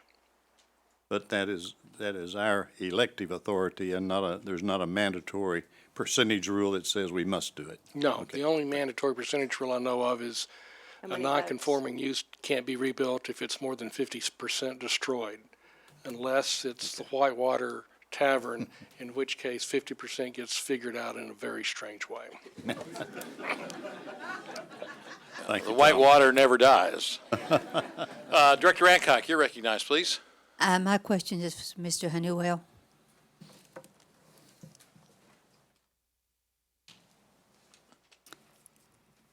Mr. Honeywell, when I think of half-street improvements, I think of Canis Road out by Cherry Creek, where you have a big street and then all of a sudden you have a skinny street again. Is there any money in the infrastructure money for the next 3 years in this ward to build the rest of Bowman out? No, ma'am, there's not. Is there any funding in the citywide money to build Bowman out specifically? No, ma'am, there's not. So we would just have half of a street improvement from now on until we have, what is the cost of a half a street improvement for that area? To what extent do you The want? same as Mr. Richardson is proposing to build, Well, The other half. the other half. part of what we're looking at here is you can see the developments going on to the east side that's already under construction now. He's building half-street improvements there. So you're going to have a pretty lengthy section where you're going to have full improvements done On half the street. on both sides of the street because of Okay. development on this side and the opposite side. So I can't tell you right off the top of my head how much it would cost to do the east side, the northeast side of their property across the street from that. $1 million, $2 million, $100? I can go do some calculations for you and I can Give tell me a you. guess. I'm not going to do that without knowing how far that is. Okay. Mr. Honeywell, is it fair to say it is the area that's marked RM there, that northeast corner? Yes, that sir. that will not be done, assuming if this project went forward, you're saying that basically the area that's hashtagged all the way down through this eastern portion, southeastern portion is going to have it, Almost all the way to 36th Street will be built out to a wider road. except for the western part of which is marked SO there. I guess that probably wouldn't. Well, and actually the developer on the east side is actually improving the road beyond what their requirements are, taking the curb out and improving that road all the way to 36th Street and doing improvements to 36th Street with another right turn lane, so. I Okay. didn't say removing the curb. And one completely, other I said- question, is that telephone box moved yet? Nope. Is that telephone box moved yet? No, ma'am. If I That appreciate box is, well. Just a second, Mr. Hill. I appreciate all the audience's participation, and you're going to have plenty of time to participate, but if you would let us try and get the questions answered and let our staff answer these questions, and if you disagree with their comments, you'll have an opportunity to inform us on it. Thank you. We'll be able to get through this quicker that way. Okay, Director Adcock, did you have any more questions? No. Director Richardson, you're recognized. Yes, thank you, Mayor. I want to dovetail BJ's questions a little bit. Mr. Honeywell, I too was a victim of an onslaught of emails. Dana, I'm sorry, an onslaught of emails, and one of them had me quite flummoxed that they had a plan A and a plan B, and there was a consistent insinuation that if they went with one plan as opposed to the other one, we couldn't do that because Mr. Richardson doesn't own the land. So is this land contingent on the purchase of this land contingent on the approval of this particular project, or does he own the land? I believe you'll have to ask the applicant that. My understanding is that he is intending to own the land, but does not own the land. And we don't know if it's contingencies involved with this? Or I do not. Okay, thank you. Yes, sir. Director Richardson, he couldn't make the application without the actual owner's consent. Well, or an agency representation. Right. So there would have to be consent from the actual owner somehow to be able to make the rezoning request. Yes. Okay. Well, that was a part that was quite confusing, Mayor. I think all of us got those emails about Plan A and Plan B, and there was an insinuation that one of those we couldn't follow. He couldn't utilize Plan B. I think that was the one because he doesn't own the land, and that was quite confusing to me. It's been a confusing night, Mayor, for me. You've been flummoxed a lot tonight. I've been flummoxed a lot tonight. Director Campuris, you're recognized, please. Dana, just very quickly, tell me what can go on this land by right today with nothing happening? Well, the zoning of the property is R2 single-family residential. As it is right now, you can build one house on it. But the presumption is that you could get it approved for a single-family residential plat and develop it for single-family homes at a typical density of 4 to 5 homes per acre for the entire 70-plus acres. But the important thing is that would have to come back to us. Not necessarily. The preliminary plat could be approved by the Planning Commission, and assuming there were no variances of any kind that they could not handle through the subdivision review, it would not come back to you. Okay. So he could take, if he wanted to, this whole area and build single-family houses? Yes, that is correct. Okay. Director Wright, you're recognized, please. Thank you. I think we hit on it, but we didn't get an explanation. I think this is for Mr. Honeywell, Mr. Carney. And that's about the roundabout that has been mentioned. Last week, Mr. Moore informed me that staff had not had an opportunity to review the plans that had been submitted by the applicant regarding this roundabout. And my question to staff is, have you had an opportunity to review the plans that were submitted for the roundabout? And is it something that you would recommend that Director Wright, the roundabout is not a part of the application before you. And unless and until it is, in terms of the zoning question, the focus is upon whether a rezoning is appropriate. So we don't even need to address it? Unless it becomes before you. I mean, the comment that was made earlier is that the applicant may offer that. If he does that, then the board can address it. But until that, it's not part of the application before. So we don't even need to deal with it? Okay. Okay, are there any other board members' questions at this time? Okay, I'm going to give the applicant an opportunity to come forward and make a presentation. And if in fact there is something offered as an amendment to this application, if you would let us know so that we can further explore the question that Director Wright had. Let me recognize Tim Daters on behalf of the applicant. Mayor Stola, Vice Mayor Hines, directors, my name's Tim Daters. You pull that microphone as close to you as you can. Thank you. I'm pretty short. My name is Tim Daters. I'm a consultant engineer with White Daters and Associates. If you could pull our presentation up.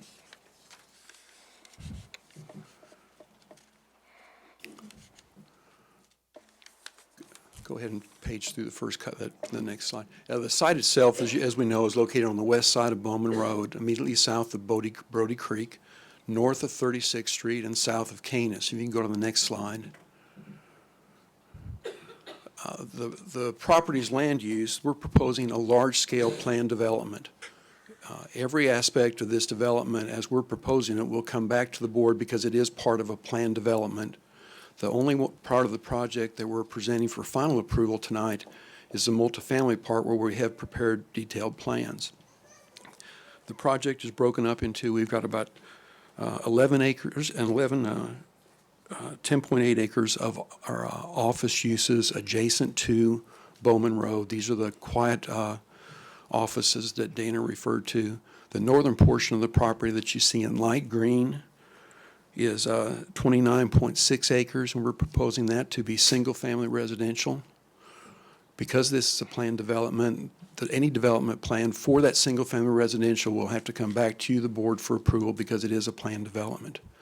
On the southern portion of the property, we've got about a 21-acre expansion of the existing Brody Creek apartment complex on the south. As you can see, we've moved that away from Bowman Road, south away from Brody Creek, and about 700 feet to the west is Woodlands Edge subdivision that's not shown on this map. The applicant, Mr. Richardson, in his negotiations with his earlier negotiations with the POA associations, had agreed to widen Bowman Road early and some other restrictions. Scott, would you mind, excuse me, I'm sorry, Tim, would you zoom that in, please, for us? I've got a request to see if you can expand that a little bit.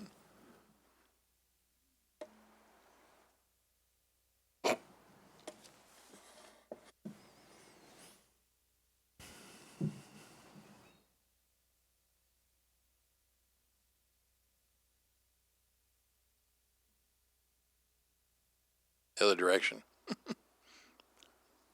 There. Thank you. All right, go ahead, Tim. One of the agreements that Mr. Richardson reached with is offered as a added incentive for the neighborhood associations to approve and accept this project would be the agreement that the area in light green would be developed as single-family subdivisions with lots and homes that would be comparable with those in Brody Creek and Woodlands Edge. He would not offer a development plan with 60-foot wide lots. He'd offer a development plan with lots that came closer to matching and were similar to those in Woodlands Edge and Brody Creek. He also agreed on that light green area to provide a 50-foot buffer along the northern edge of it, which is adjacent to the Brody Creek neighborhood. And thirdly, he offered to, if you can go ahead a couple slides. Go ahead, go forward a couple more slides, please. He also has agreed to construct a roundabout at the intersection of Bowman Road and Woodlands Brody Creek Trail. We have not prepared detailed plans on this roundabout. Mr. Peters has analyzed the overall geometry and configuration of this roundabout based upon the projected traffic anticipated at the full build-out of this development. And it is of adequate size as a single-lane roundabout for those traffic volumes. Before we could construct this roundabout, we would, of course, have to get it approved by Public Works. A portion of this roundabout is actually on property owned by Brody Creek, the POA, so we would, of course, have to get their approval. But Mr. Richardson has agreed to construct it and to landscape it as part of this project. Those are the three things that he has agreed to do since this project was presented to you earlier this year. Mr. Daters, is the applicant amending his application to add this to the application contingent upon receiving all of those third-party approvals? The only third parties that we're talking about is the City of Little Rock and the Brody Creek Property Owners Association. I understand. I mean, That's correct. We can't do the street improvements without the city's approval, as is always the case. But you're proposing to do this to be a part of your application. That's correct. Contingent on receiving those approvals. You may not receive those approvals, but contingent on receiving those approvals, you're amending your application. Yeah, and we would make whatever modifications we have to make to the roundabout to secure the approval. Okay, go ahead. Do you want to go back a couple slides, please? Go ahead and go forward one more slide. This slide depicts the existing land use, not zoning, but land use on the parcel. The area that you see shaded in the orange color is approximately, as Mr. Carney mentioned, is approximately half the parcel, and that designation is residential medium density up to MF12. When we looked at this project, we looked at that density or that location of that land use, and we felt that it would work much better to shift it away from Bowman and shift it south towards the existing apartment complex. If you can go forward then a couple slides, please.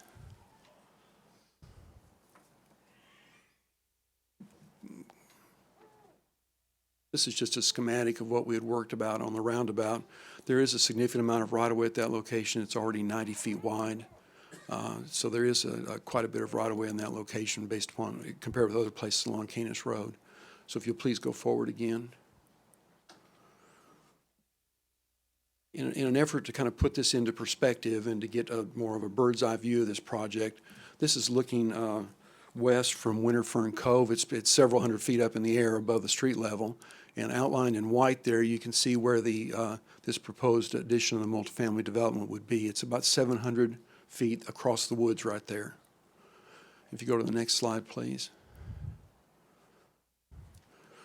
On this view, it's the shaded area at the back. Where this is we're on Bowman Road, again, several hundred feet up in the air looking to the west.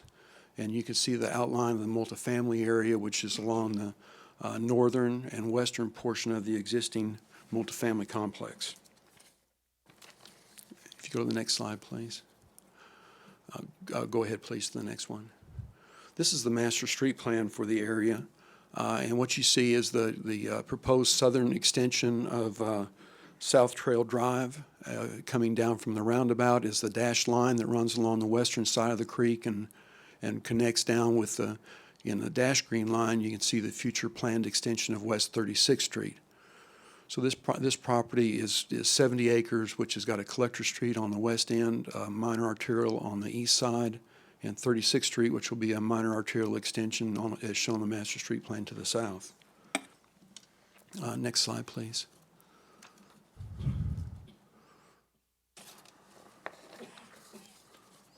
These are just detailed drawings of the development in case there was a question, so you can go on to the next slide. The next slide, please. Keith, at this point, I'd like to let Mr. Richardson continue with the presentation. Very good. And again, if there are any questions. Mr. Richardson? Thank you.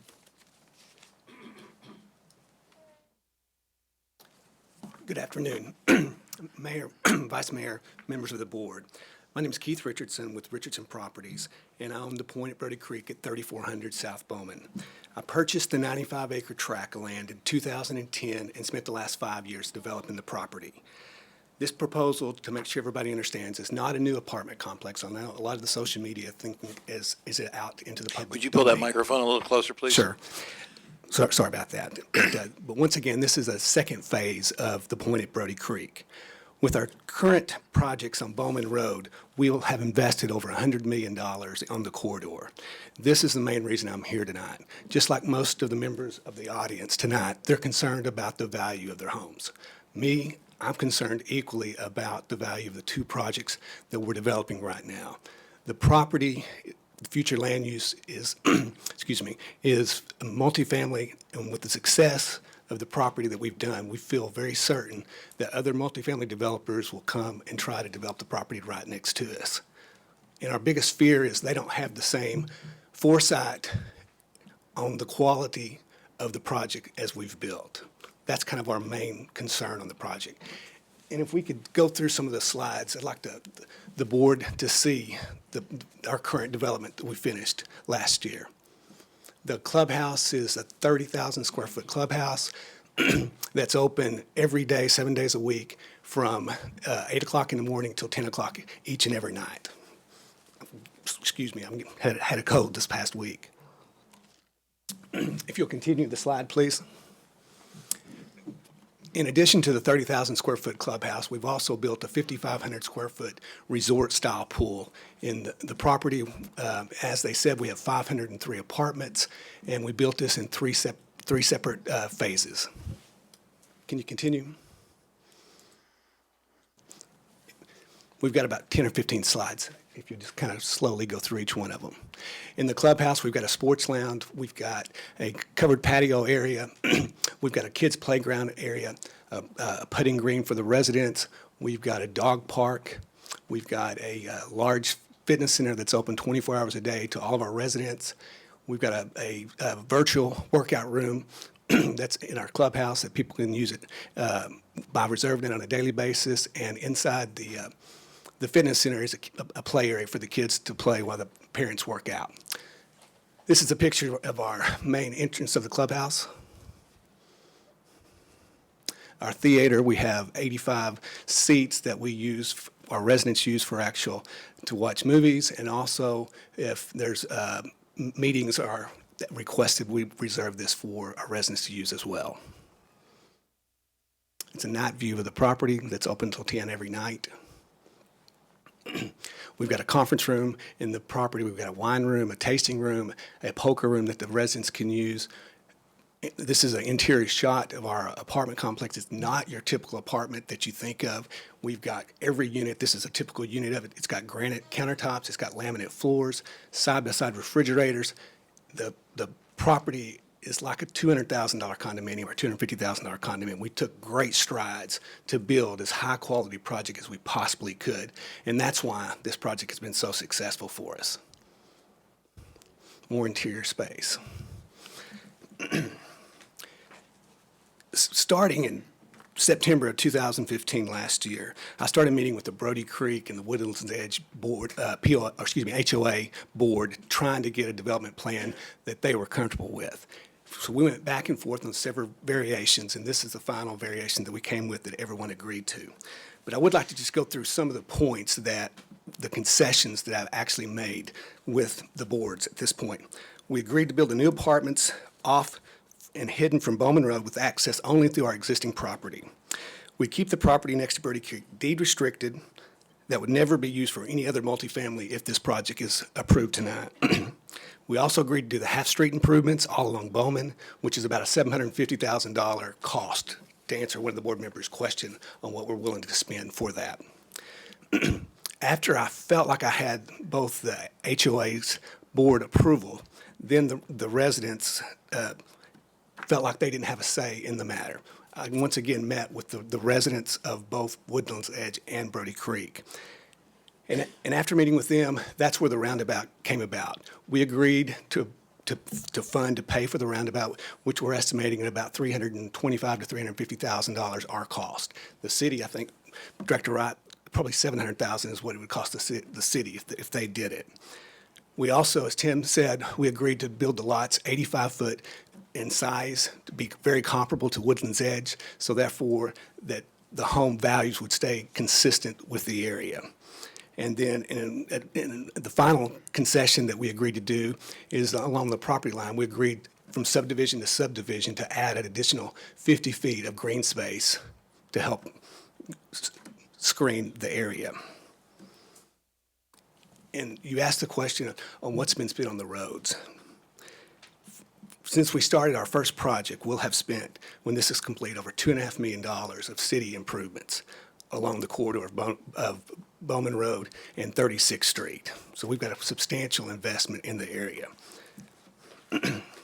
And another thing that comes with the project, our existing property, we pay $500,000 in property tax. And asking our management team how many kids go to Little Rock School System. We've got 10 kids that go to Little Rock School System that the bus picks up on a daily basis. If this is approved, the additional 408 units, our yearly outlay will be almost $900,000 a year in property tax that one project pays out. And once again, the main reason we're here is to protect our investment just like everyone else is here. I'm a local developer in Little Rock. I've built 70 apartment complexes across the country. Every single apartment complex we've ever built, I still own. So one thing I want to make all the neighbors comfortable with is I'm going to be here 10 years, 15 years, 20 years from now. I'm still going to be here concerned about that corridor and do everything I can possibly do to make sure it maintains its value, not only for their houses, but also our property that we're developing. And I'll be glad to answer any and all questions that the board may have. Okay, thank you, Mr. Richardson. Are there questions for Mr. Richardson? Director Wright, you're first, please. Well, it's regarding the roundabout, and Mr. Carpenter, I guess you need to weigh in on this as well. You've heard what Mr. Richardson said about being willing to include these additional concessions. Does that not need to go back to the Planning Commission to make sure those things are incorporated in? The deed restriction, the roundabout, and... Director Wright, you have the authority to make an amendment to the ordinance that would have the roundabout in it. You also have the authority to ask the Planning Commission to look at that and incorporate it into the ordinance and then have it brought back up. It can be done either way. And the reason for that is that the roundabout really is a more restrictive aspect of the plan than has been approved, and more restrictive aspects offered by the developer can be accepted by the board. Well, my only concern is that we don't know if staff would even approve the roundabout to be in that location. That's right, and that's one of the things that allows you to send it back to the Planning Commission. For that determination to be made. Yes, ma'am. Okay. And for us, our approval process would be obviously contingent on that, and we would have no issue of adding it to the deed restriction that we will file if this development is approved. So you're saying your deed restriction... We'll be glad. It is part of the memo right now in our deed restriction. After the last board meeting, when we adjourned and tried to meet with the members, they had these 3 additional items that we since had our attorneys add to the deed restrictions for the review, and I think the staff should have a... And those items are? The roundabout, the 85-foot minimum lots, and the 50-foot of minimum green space from subdivision to subdivision. That's the only 3 changes that we made, in addition to some of the residents requested from just the HOA approval of any change of the document to where the membership of each POA has a vote, whether any changes could possibly be made in the future of that legal document. Okay, would that be Public Works or Planning? Who would have that information? He's saying that information was given to staff. Oh, I don't know about the staff. The deed restriction has been circulated, and I'm... Okay, so it's not right now a part of anything. It has not, they have not seen that. Well, I think the original one, the staff may have seen, but since we've added the additional items, that has not been circulated to the staff, in my understanding at this point. But I'd be glad to get that to the staff. All the residents, POAs, our HOAs have received that over the last 2 or 3 weeks. But technically, it's not a part of it, of the application. Okay. We're making that a part of our application. If we can't come up with a roundabout's design that staff allows us to build and that Brody Creek allows us to build, the project doesn't move forward because it's part of our approval. He gets approval of a overall 74-acre development project, and then what we have to do is we have to work out the design of the roundabout with Public Works so that we can get it constructed. If he cannot successfully construct a roundabout at that location, then the overall development plan never gets implemented because he cannot build it. So you, Mr. Richardson, you would be willing to amend your application tonight to add those restrictions? I would be, yes. Yeah, Excuse me, Mayor. Mr. Carpenter, Tom says no. If I understand it, the applicant is saying he's amending his application to include the 50-foot buffer that was not in it originally. Correct. 5-foot lots. The 80-foot, the 85-foot lots for the single-family development, that the both POAs have to approve any changes in the bill of assurance if there were any in the future. Correct. And that a roundabout would be added to the Brody Creek entrance contingent upon the approval of the Brody Creek POA and the City of Little Rock. Well, Mayor, I don't know why the city would get involved in a fight over the approval of a bill of assurance, but the other 3, I think that the... For the purpose of memorialization, he's amending his application to include that.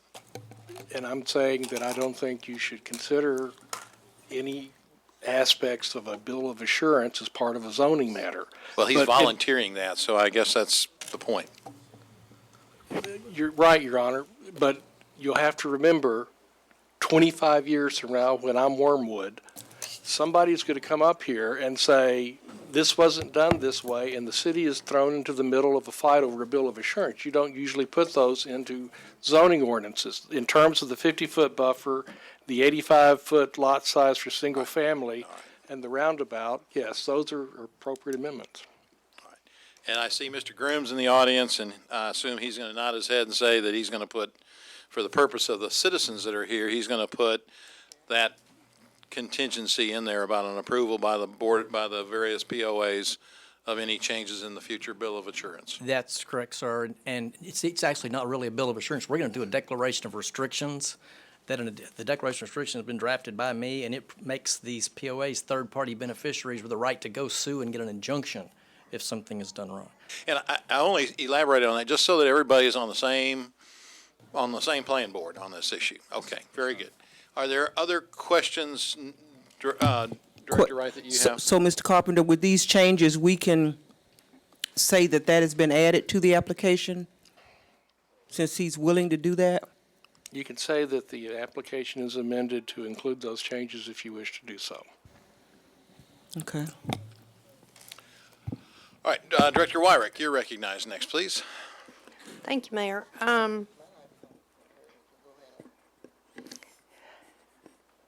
Okay. I have a question for Mr. Honeywell. Sorry about all you standing up there, but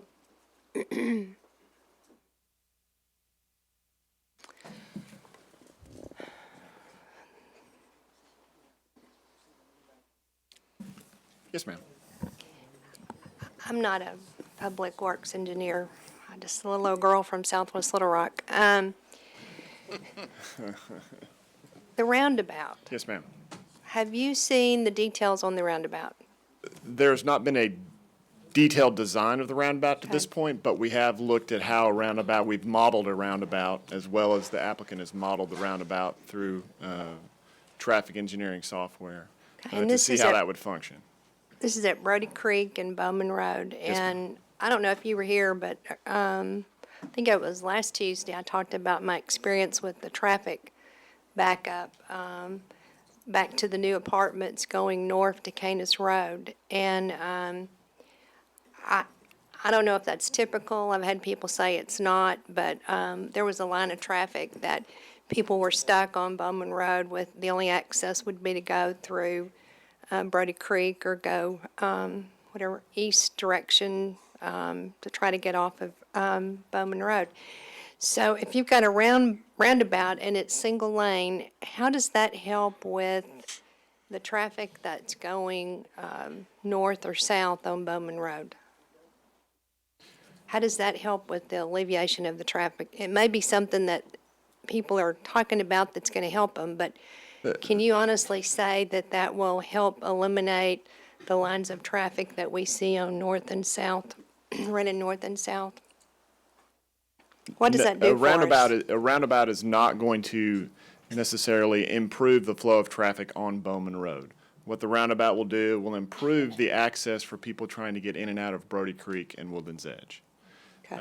The impact to the north and southbound movements on Bowman Road is minimal, except for certain times in the morning when you have a lot of people pulling out, and this is based on our analysis of the roundabout.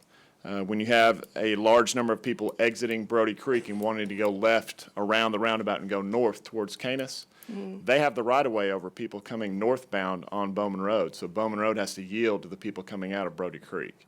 Okay. So That is the only impact that we've seen that has a negative impact on the existing traffic out there, based on the roundabout. Okay, so it would benefit the Brody Creek Trail access Yes, ma'am. to Bowman Road, because they would have the right-of-way. Yes, ma'am, because they are to Okay. the left on a roundabout. They have the right-of-way. Okay, so these are traffic calming devices that we put in, right? A roundabout is not necessarily a traffic calming device, no. There's reduced speeds to go through a roundabout. Yeah. But what I But- saw was no speeds. Everybody was already traffic calmed by being in line. And I don't know about the exact conditions that existed where you were backed up. A two-lane road, if you have a person stop to turn left, that stops everybody behind them. Was it several people trying to turn left and you had traffic? I don't know the conditions that existed for the location you were in. Was there, I can't I speak to didn't see exactly an what the condition was. accident. I didn't see a stalled car. I didn't see anything other than a line of traffic trying to get out onto Canis Road, I guess. They were going that direction toward Canis Road. I don't know if the traffic light had them held up, but it was a long line of traffic. I'm just trying, so. I hope it wasn't the signal at Canis and Bowman that was backed all the way to this location. That's a mile and a half. I mean, it's a long ways. That's. It's past Brody Creek Trail all the way to those new From apartments. Canis. Yes, sir. I hear an echo, yes. So I'm trying, okay, so from a public works standpoint, are you prepared to say that a roundabout is going to help with the traffic situation for these citizens that are out there? For those trying to get out of Brody Creek and Woodlands, yes, it will make it better for them. For them, but not any other additional traffic that's going down No, ma'am. Canis north or south?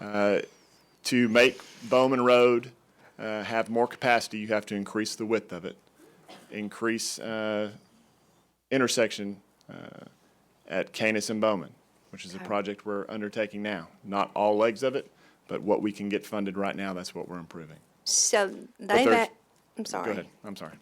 No, I'm sorry. You're probably saying something really profound that I know needed to hear. No, ma'am. Okay.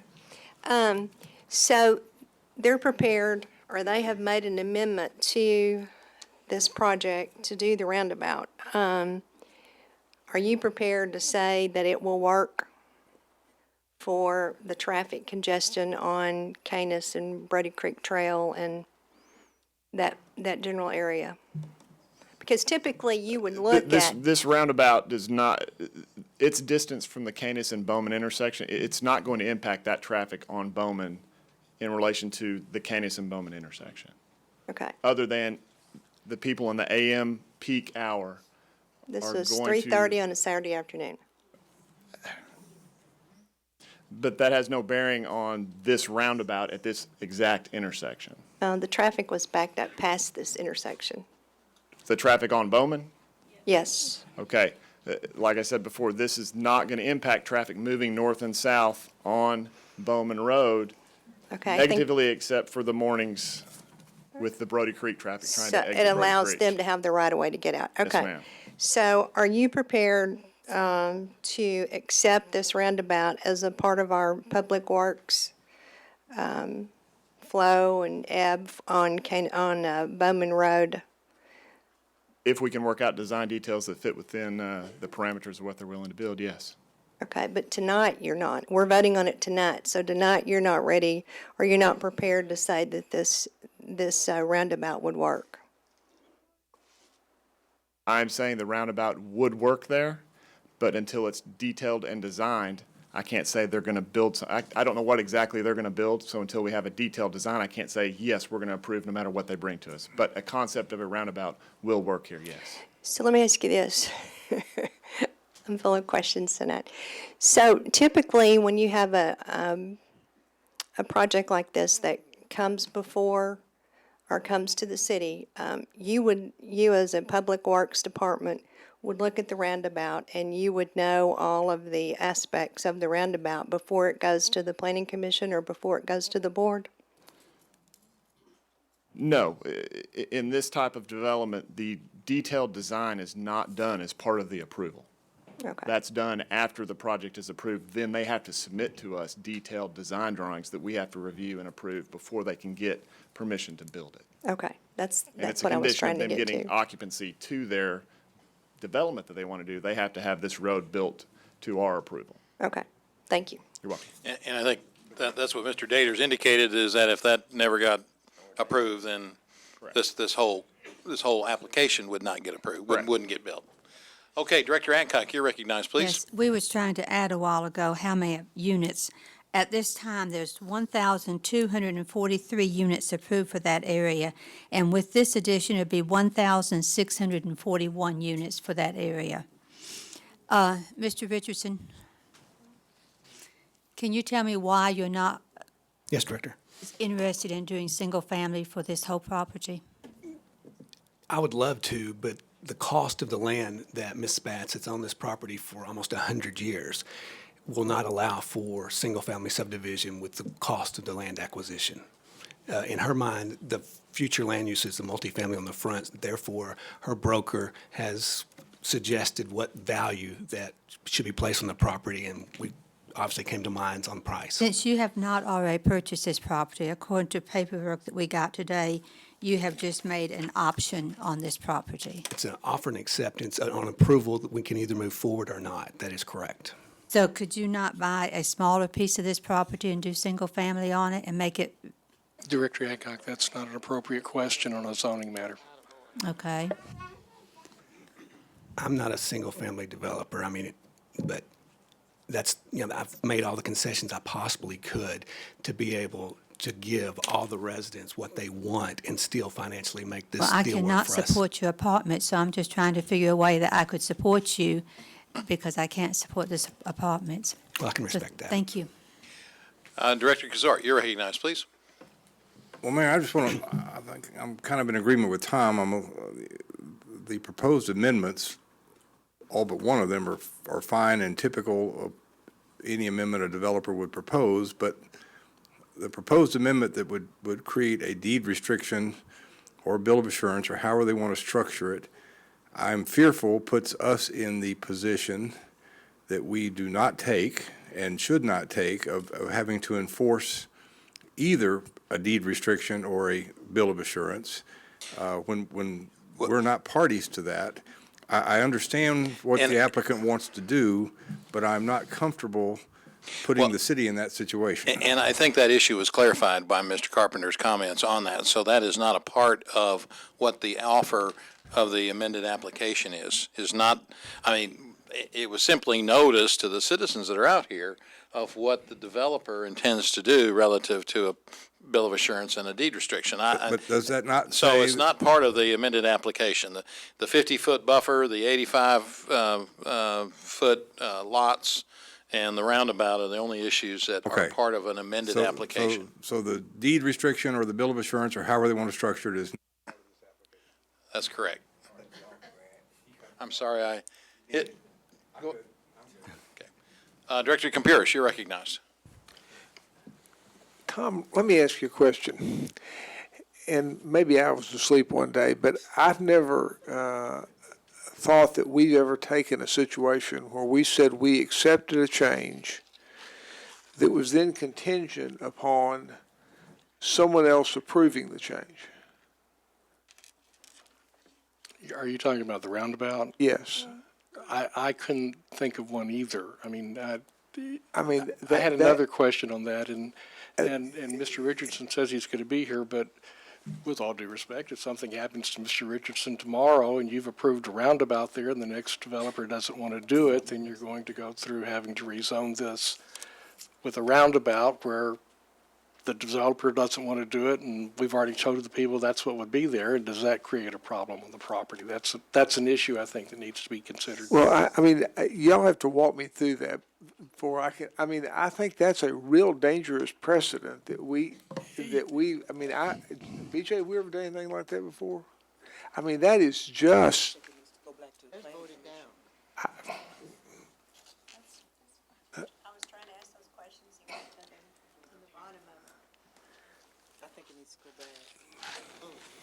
Well, very much like Joan, let me just tell you where I'll be an open. I think that basically, I think that the problem here is the cities. And we have a antiquated, unacceptable method of expanding roads. And I think that I appreciate what you wanted to do with putting this out there, but I think the issue really is that we want to put more apartments on a road that we don't have ability to expand to take care of the capacity. And so I think I'll give you two thoughts, and then maybe we can cut this short. One is, I think it's our responsibility to take the money that we have in this fund and have a frank discussion about whether we try to improve this road that needs to be improved. And then instead of what we've done in the past of saying you want to improve it, you expand it. And we have a little narrow area here and a big area here and a little narrow area here that you never can, it never works. To take that, the money that we have, and allocate it to that road, and then conversely, when you do expand in that area, then you pay for that boundary improvement. Tom?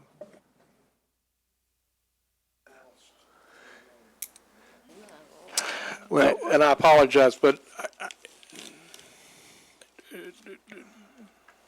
I don't know how to answer your question, Director Capris. I think that's the big issue. I mean, he wants to amend it to allow for a roundabout. That's great. What impact that has on the overall planning of the area, I just can't address. And that's our problem. But my whole point is that we, for once in our lives, have money. We have 2 more phases to go, and we have a corridor that needs to be developed, and somebody's going to take this 70 acres sometime and do something with it.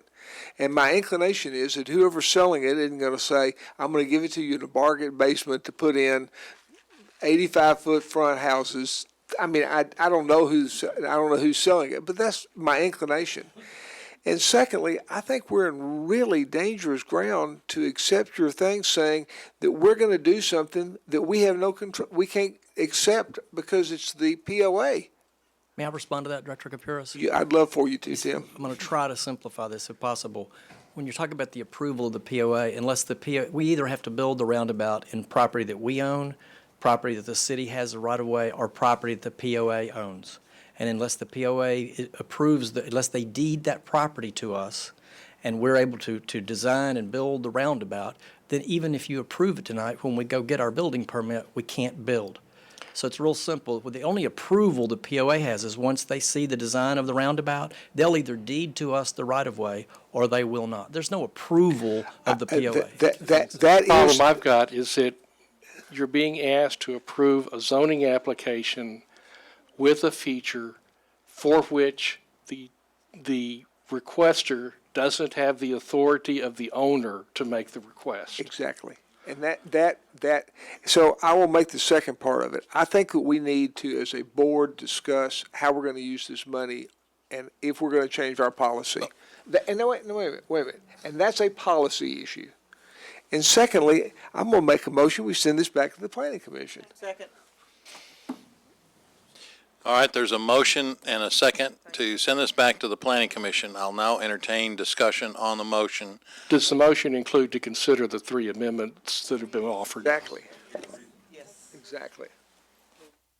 All right, discussion on the motion. I had other people wanting to speak. Do you, Director Fortson, do you wish to speak on the motion? Mayor, I have a question, But do you want, if you wish to speak on the motion? maybe I can speak on the motion at the same time. All right, go ahead. My question really parallels what Tom just asked. If we send this back to the Planning Commission, are we sending it back to be reviewed within a time certain?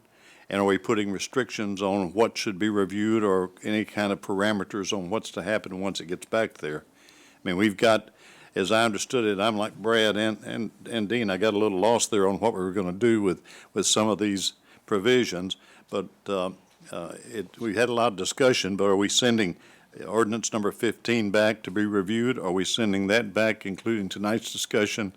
I guess that's where I'm a little confused and would like some direction. I think it would be ordinance number 15 with the offer of the 3 amendments that were made tonight to be reviewed by the Planning Commission. And then that doesn't limit the Planning Commission from anything. I mean, what comes back to you may have 1 of 3, 2 of 3, 3 of 3, 5 of 3. I mean, it could be anything like that. But at least sending it back to the direction of the Planning Commission is to consider the 3 amendments were offered. In terms of the timing, it has to be a reasonable time. We cannot unduly lengthen the time that an applicant has an application pending before us, because that can get us into some trouble. And Tom, the exemption that this application has under our moratorium would still remain intact through this Yes. process? Because this property got a planning commission approval before the moratorium went into effect. This board is sending it back because it would like to have these concessions entertained. You cannot ask for the 3 amendments that the developer has offered tonight. But since he has offered them, you can ask that your planning commission look at them before you vote on it. All right, questions on the motion to send back to the planning commission? Director Wright. Thank you. Mr. Carpenter, can we also ask that the planning commission, that staff provide to the planning commission some indication as to whether this roundabout would be approved? Because right now, I'm not even sure that they can That would even be reach a part of it. conclusion. I think that would be part of it, because Public Works always goes into, I mean, with all due respect, I mean, before something goes before the planning commission, the developer has had some fairly detailed discussions with both the planning staff and the Public Works staff as to how something will work or will not work. And then that's what's presented.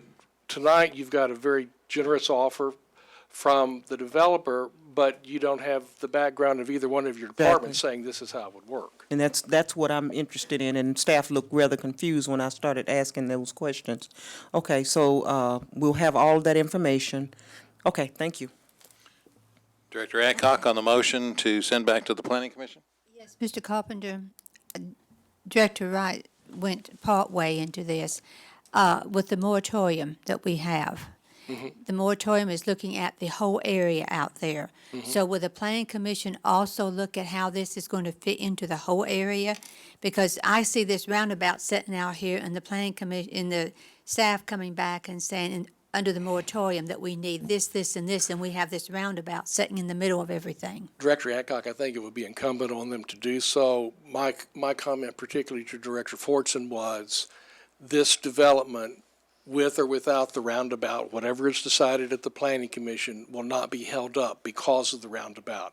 And yes, the planning commission and the whole planning and public works staff have been given the marching orders by this board that you want to look at this entire area and how things will happen. Well, Mr. Carpenter, how can that be when the roundabout is what they're going to be reviewing? And he said that if they can't make it work or they can't get the approvals that they need, they won't go forward with the project at all. Well, I think there's 2 issues. First, I suspect that there will be some fairly serious conversations with the owners of the property that they need so that they can present that to the planning commission. Okay.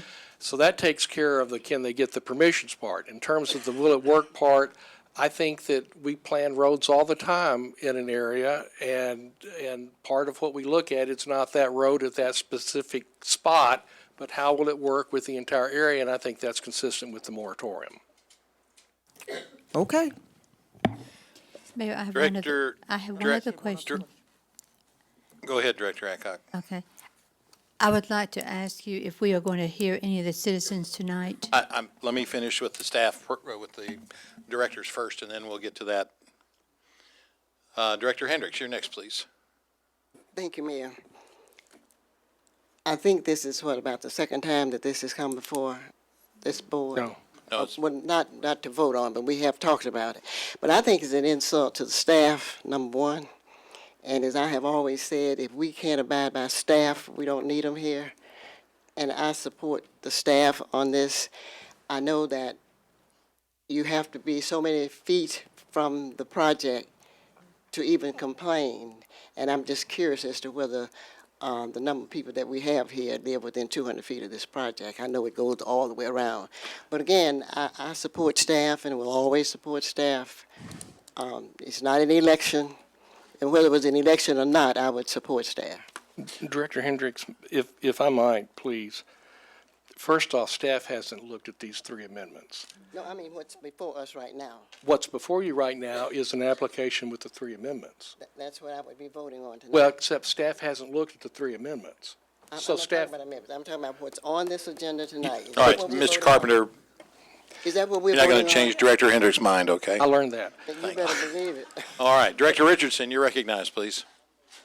Yes, thanks, Mr. Mayor.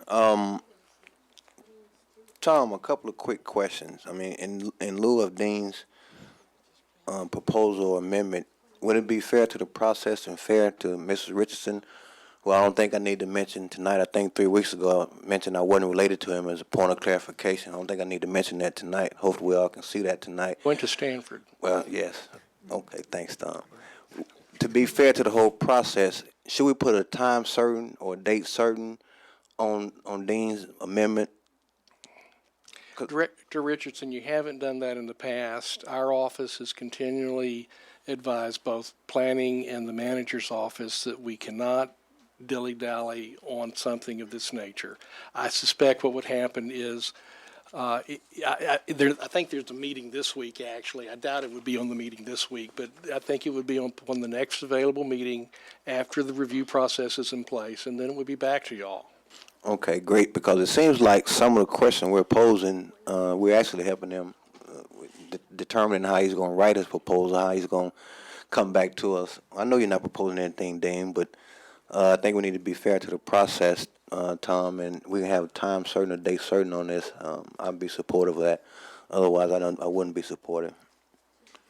All right, there's been a motion to send this back to the Planning Commission, and there's been a second to it. All in favor of sending it back to the Planning Commission indicate by saying aye. Aye. Opposed, say nay. The motion is passed. Based on the comments of this evening. Now, let me mention before anybody gets up. Obviously, this is something that is the most important thing that some of you people have ever had a chance to weigh in on or are going to have a chance to weigh in on. I have about 40 cards here, and I hope that the discussion tonight has been illustrative and educational. Now that there's been 3 additional situations added to it, based on the interim meetings with the POA and I assume some neighborhood meetings, this discussion will continue, and we will hear from you when this thing comes back from the Planning Commission. It's a laborious process. Democracy is not a quick thing. But I would imagine that rather than, since the board wants to send this back, rather than have you speak tonight and then come back in a month and spend another couple hours with us, you'd probably want to just do it once. So I hope it's at least been educational, and I appreciate your patience and your understanding on this. You'll have a chance to appear before the Planning Commission as well. And Mr. Richardson, Mr. Grooms, Mr. Daters, Mr. Peters, all of you work with the neighborhood, and I know that these board members would love to see you make this easier for them, but that may not be the case. The one thing I do want to mention something to the board, and it has to do with Director Campiris' comments. You know, we provided through the sales tax and through the rededication of the millage money for road and street improvements, $172 million over 10 years, with 10% of that being set aside for citywide projects, and the rest of that money divided up into 3-year segments to be spent in each one of the wards for both street and drainage improvements. You heard Mr. Honeywell indicate that there is no money set aside for these improvements on these streets. The way we have built this city, whether we like it or not, has been by foisting that responsibility on the developers to build the streets to the safety standards, the durability standards that we expect to have in our streets.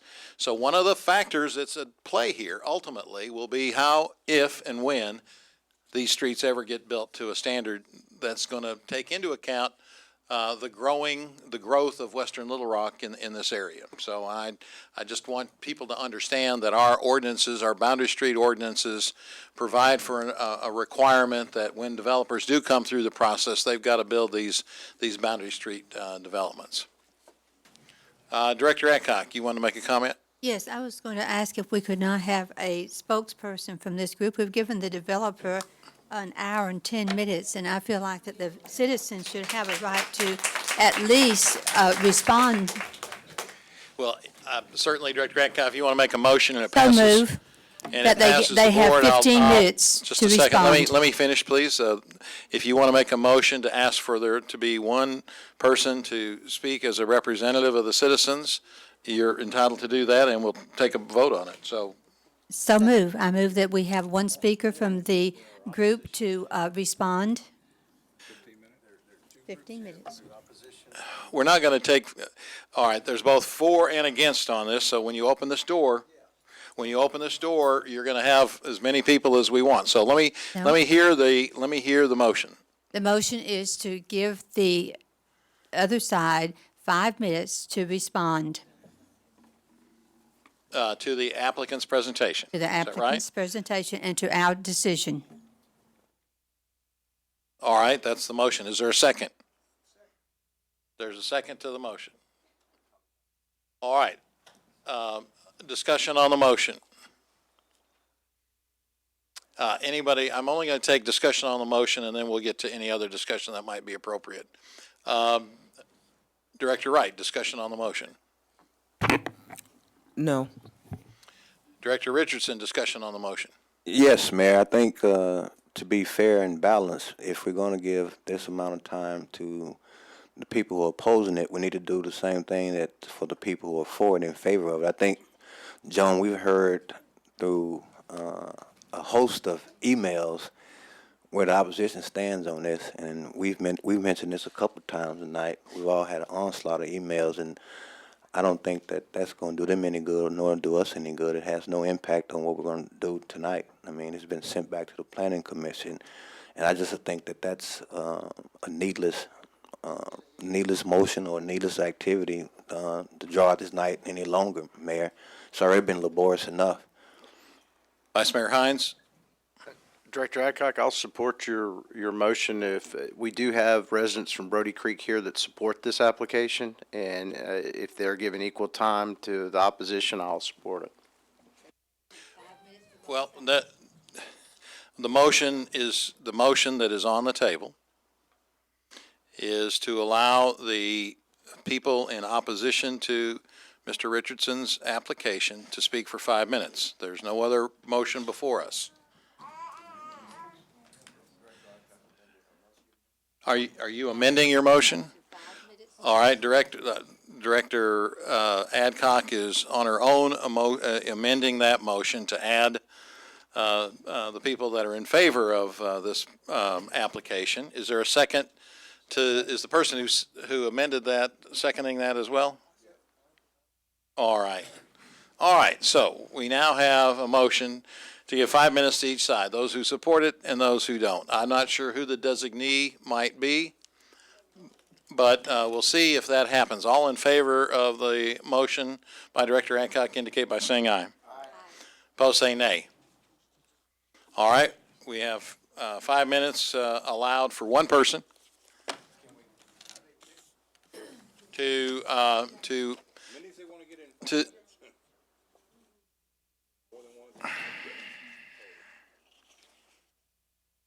well, I believe it was one person, wasn't it? I mean, Director Adcock, is that not the intent of your motion? One each, okay. If you would recognize yourself, please, and thank you for your patience, and I'm not sure how you got designated, but congratulations. Thank you. Thank you for this opportunity, especially Director Adcock giving us a chance to speak. I think from a neighborhood perspective that the issue for, I'm sorry, I'm Jamie Shipley. I'm a resident of Woodlands Edge. I think the first place I'll start is with a question that you ask about single-family homes. I think if you polled everyone along Bowman Road, we would like to see single-family homes in that neighborhood. Why couldn't there be single-family homes? And Mr. Richardson started with the price of the land is based what it is, and it would not be economically feasible for him to do so. That starts with the future land use map. And Mrs. Spatz has set her price based on that. But our understanding is the future land use map is directional. It's not intentional. This land does not have to be rezoned from single family into multifamily. So that's the first point that I would like to make. So if the land were priced appropriately for single family homes could be developed there. So that's point number one. Point number 2 is that Mr. Richardson does build some nice apartments, but the fact of the matter is that they're apartments and they are oversaturated on Bowman Road. As you indicated, there are over 1,000 within a 2-mile stretch on a road that is not prepared for that much traffic every day. That's part of the problem. We heard some discussion about Plan A versus Plan B. My concern all along is that Plan B was never brought before anybody. It was brought up at the last minute in a neighborhood meeting, and I think the intent was to create confusion in the neighborhood. And it was also brought up, and I want to make this point very clear, if we didn't go along with Plan A, here was Plan B, and there are some things in Plan B that you're not going to like. Nobody likes to be bullied into a position, and if you took a poll of the neighbors, I would think that most of us feel that that has been the case. Again, we're not against development, we're against responsible development on a particular stretch of road. Another point that came up tonight were these 85-foot lots that Mr. Richardson is willing to make accommodations for within this amended proposal. My question would be, who would be willing to pay for a Woodlands Edge lot that's right next to apartments and a commercial zone? And I think that's a valid question. So what happened to these 85-foot lots that he can't sell? Does he then come back before the Planning Commission and say, I can't sell these lots and I'd like to have them rezoned? Another point, and this, you all had quite a bit of discussion about this, whether or not our neighborhood POAs would sign off on any future changes. We weren't well represented by our POAs, neither Woodlands Edge nor Brody Creek. We didn't know about this for months. We found out about it exactly 2 days before the Planning Commission meeting. The Woodlands Edge POA in particular has not even allowed us to have a vote again to see what the neighborhood input is. They decided unilaterally and without input from the neighborhood. So I'm not sure what good having the POAs sign off on anything does for the residents of the neighborhood. As I understand it from having an attorney review it, one person controls 51% of the vote for Woodlands Edge. We could protest it all day long, and it wouldn't make any difference. So that doesn't offer any protection for us. So for anybody who was swayed by that point, it doesn't help us. Some people think the roundabout's a good idea. Unless you're one of those people living at the front of Brody Creek, I'm not sure you think it's a great idea. It's going to come well into that neighborhood and very close to some of the houses that are there. It helps us exit. It doesn't do anything about the other traffic, as Director Wyrick mentioned. And that backup is frequent. That's not a one-off. I'm not sure when these traffic studies were done, and I'm not sure that they take into account the additional apartments that are currently under development, as well as the additional development that's undertaken on Colonel Glenn, where you have much more commercial development than you had previously. I'm not sure how much is left of my time. Is this my little 44-second warning? So for us, the issue is keep it single-family homes. It does not have to be rezoned to multifamily, no matter what the land use map says. We can put Mr. Richardson's fears to rest for maintaining the property value of his apartments if we do that. If there's a single-family development there, if we maintain his single-family homes, he doesn't have to worry about that. So we've protected his development and we've protected ours. His apartments are glitzy and they have lots of nice things, but we have nice things in our neighborhood too. We have walking trails and we have families and we pay property taxes and our kids go to the schools.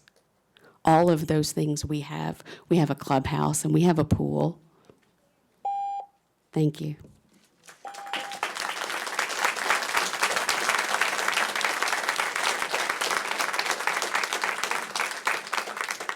Thank you for your comments, and on behalf of all of the cards that I have, and I think they chose a very good spokesperson.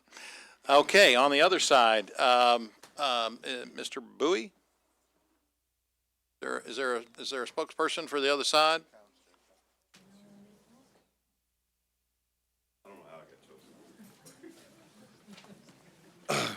Good evening. Thank you very much for listening to me. I live at 47 Deerberry Forest Circle in Brody Creek. I support the building of the apartments as well as the neighborhood that's been proposed between Brody Creek and Brody Point. The reason why is because if you look at it and you go ahead and you approve it for multifamily, the whole thing, which eventually it would be done because it's the future city planning, I'm assuming. What's gonna happen is, we're gonna have apartments backing all the way back up into Brody Creek. Right now, at least, Mr. Richardson has negotiated with the POA and listened to people, and people have been very rude to him at times. And he said, I'll give you a 50-foot green space. I'll improve the road here. And you won't see the apartments at all. But if you're just gonna take it and you're gonna build apartments, he's not gonna protect his land, it's not gonna protect our land. And I mean, I'm speaking against every one of my neighbors. And the other thing is like, all of you in Woodlands Edge, I've lived there since Woodlands Edge began. Mr. Bowie. I'm sorry. I've lived in Brody Creek since they built the road back into Woodlands Edge. So they're talking about traffic. I don't know how many houses are in Woodlands Edge, single family, but the traffic there, it's the same thing. So if you go ahead and you develop single family housing, it has to have an ingress and egress, two of them, right? That's the law.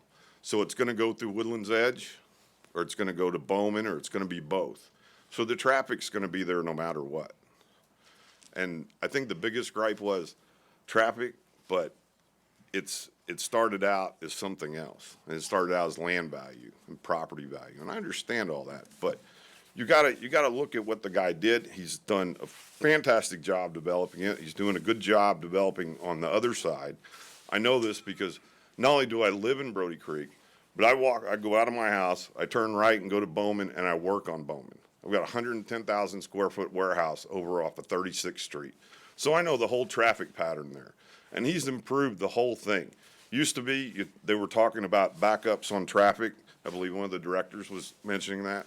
Well, it used to be, anytime it rained, like today, on that corner where he improved it, there would be an accident, 2 accidents, 3 accidents. Going to work, I'd go home at lunch, how would I have to get back to work? Have to go all the way to Shackelford and come down to Colonel Glenn. But since then, that's anecdotal, but since then, there hasn't been an accident on that road, since that corner's been improved. And that's about all I have to say. I support it. I hope that the board will too. Thank you, Mr. Bowie. Okay, that concludes, and I want to tell everybody, I really do appreciate your patience and your understanding on this. The board, all of these directors up here make a very, very, they work very, very hard to try and make the right decisions for the community and the community as a whole. And we know that it affects people individually as well. So it does take a little extra time, and so this is going to get sent back to the Planning Commission, and we'll see what comes back to the board ultimately, and we'll try and deal with this in all good conscientiousness. Director Wright, did you have any final comments? Yes, I did, for Mr. Carpenter, and it's about the future land use plan. As a part of the moratorium, I had asked for staff, once they do the review and determination as to the impact of the current multifamily that's under construction on that corridor, if they will review the future land use plan and determine if that needs to be multifamily in that area, given all the development that is taking place. As Director Adcock said, it's over 1,600 units of multifamily. I mean, how much is oversaturation? And so, and I also wanted to make sure that everyone knows that just because the future land use plan says multifamily, that does not have to be multifamily. That's correct. The underlying zoning is residential, single family. At this point, yes, ma'am. Thank you. Director Campiras, you're recognized.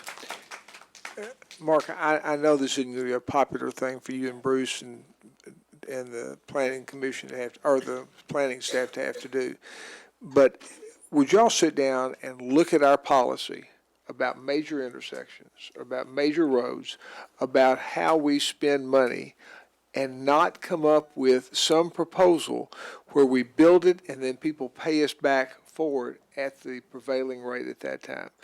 And this would be a good street to look at. I mean, the problem on this road is the density of what you're building, but also the access for that density. And those are two issues that you have to look at both sides of those issues. And I know that our plan has always been to do it backwards. If you build it, then you expand it. but that may be the wrong thing at the in places, and we have the opportunity to look right now. And so I think we need, I would appreciate it if Mark and Bruce and the planning staff would try to come up with some thought on this and then bring it back to us. Very good. Thank you all for your patience and your attendance tonight. Motion to adjourn. Second. There's a motion and a second to adjourn this board members' meeting. All in favor indicate by saying aye. Aye. Opposed, say nay. We're adjourned.